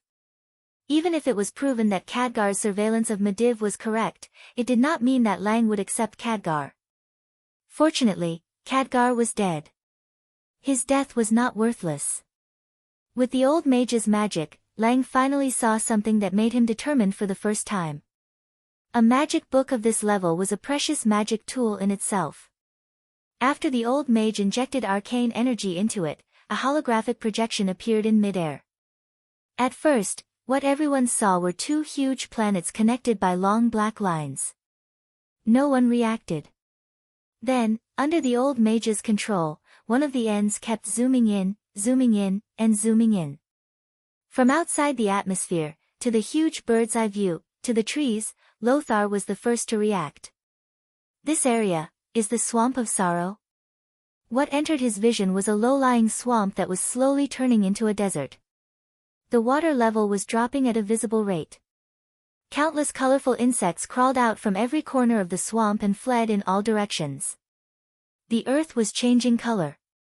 It changed from the ugly black and green of the swamp to a lifeless crimson red.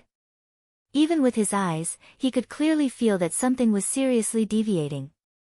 Something was leaving this land with fear. Something else was descending. It was a power that made people feel uncomfortable just by looking at it, making it hard to breathe and stifling their moods. Just by looking at the aura of power, he felt as if the oxygen in his lungs was being squeezed out, and his body couldn't help but tremble. It was the power of evil.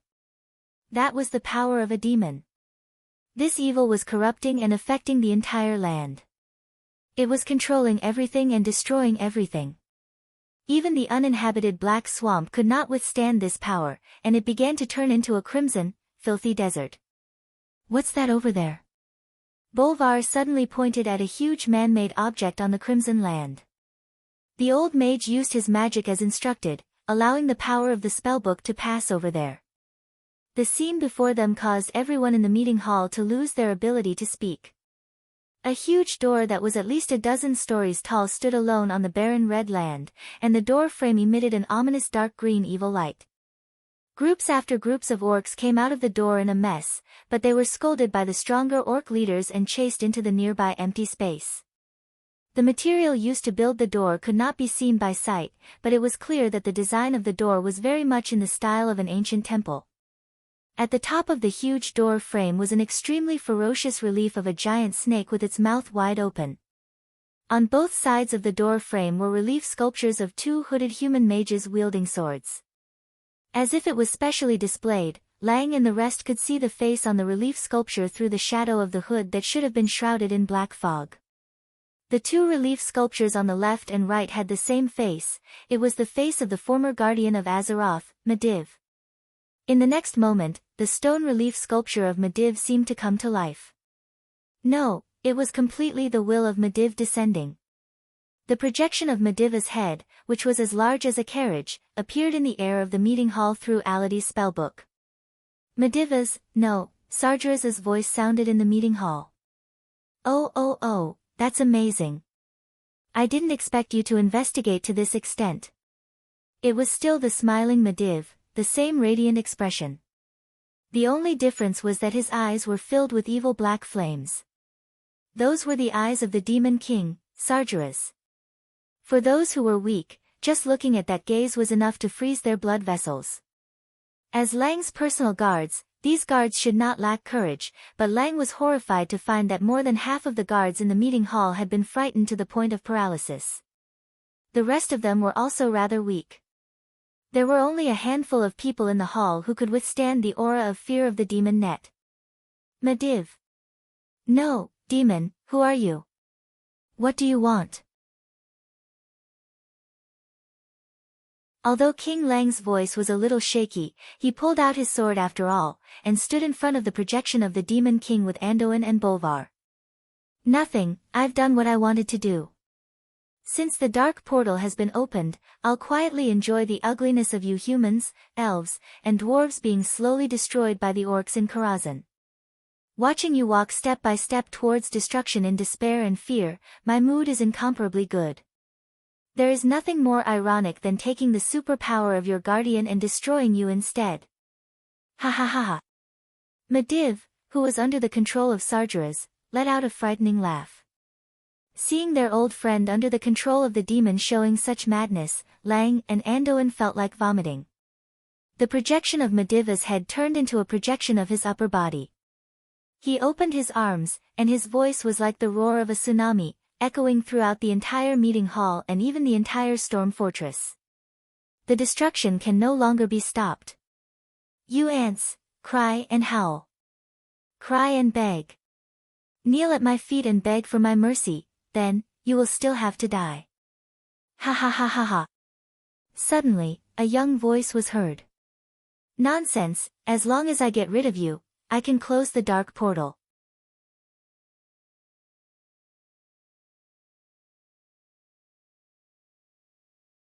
Chapter 96. Sargeras was delighted. His plan was about to succeed. No, to him, it was already a success. As far as he knew, there was nothing that could stop the power of the demons from invading the world of Azeroth. The strongest guardian, Astral Mage Medivh, was his possession. The Tearsful Council that was in the way was almost wiped out. The previous guardian, Aegwynn, who thought she had defeated him but was actually used by him, had already shed tears of failure in front of him. Dragons? He already had a complete plan to deal with those big lizards. Night elves?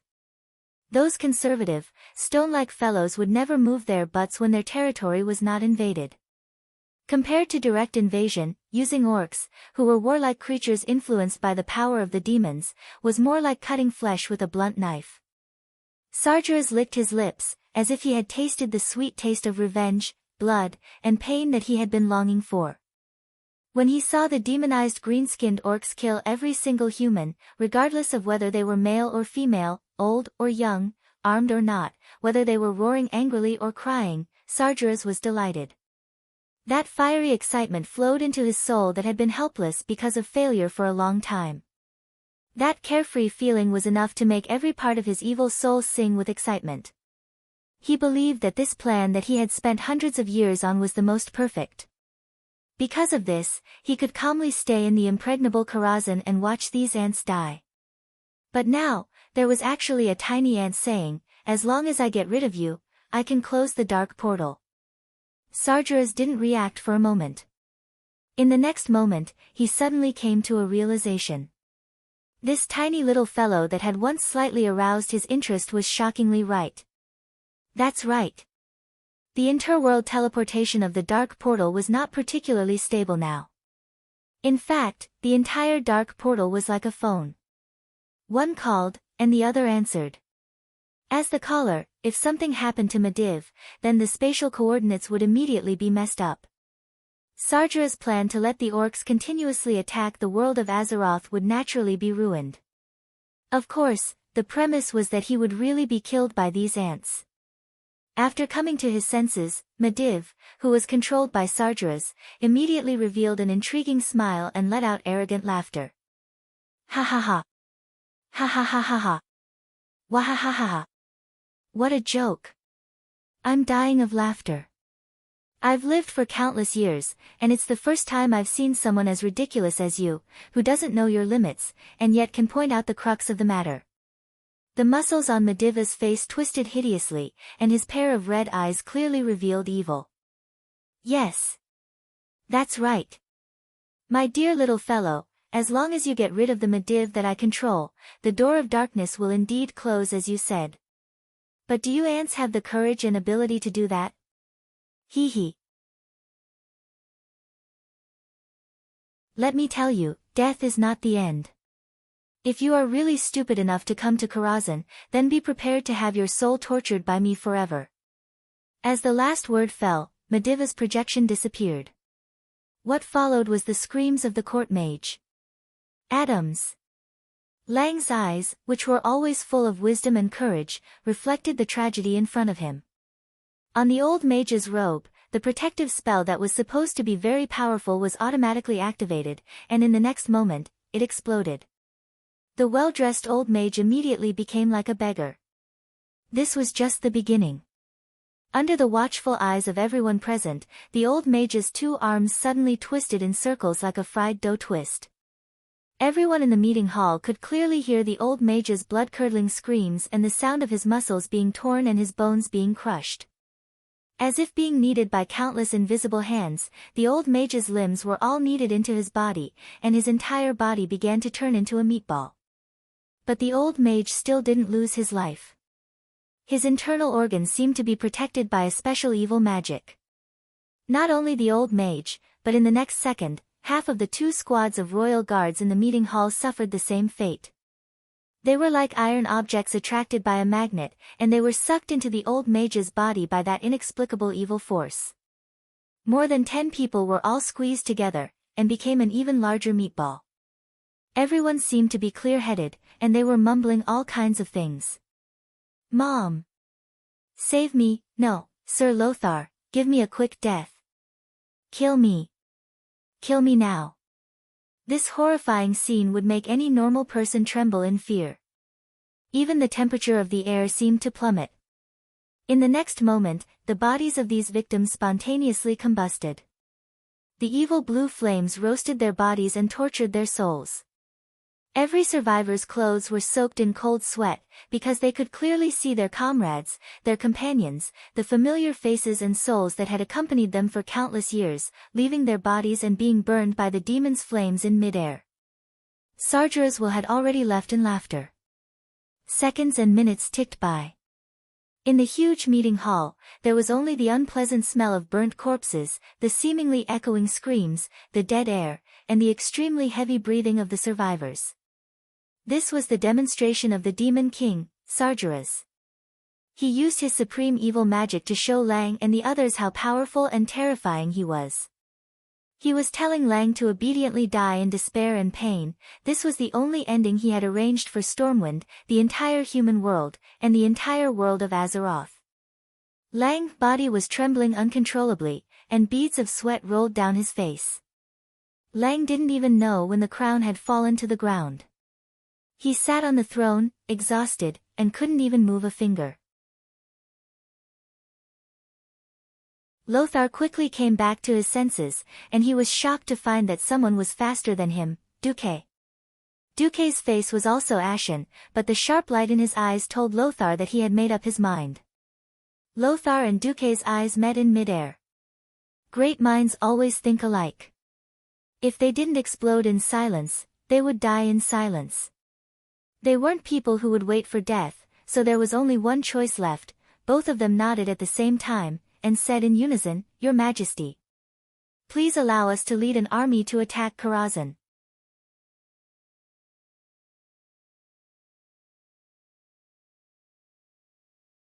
Chapter 97. Upwind Path. As a passageway between the quiet and dark twilight forest and the reed-filled swamp of Sorrows, Upwind Path was obviously the so-called choke point. It was different from the future. In the Upwind Path of the future, if you had to find something here, apart from the barren soil, there were only the wandering undead, and the simple-minded Upwind ogres. Only they could thrive in this dead land. The current Upwind Path was far less gloomy and desolate than in the future. On the contrary, it was a valley full of birds and flowers. Karazhan, which emitted strange blue arcane energy ripples, was located in the south of Upwind Path. Surrounded by mountains, the huge and towering steeple was still the focus of everyone's attention. Karazhan was very tall. Before Duque transmigrated, it was at least a tower with more than 20 floors.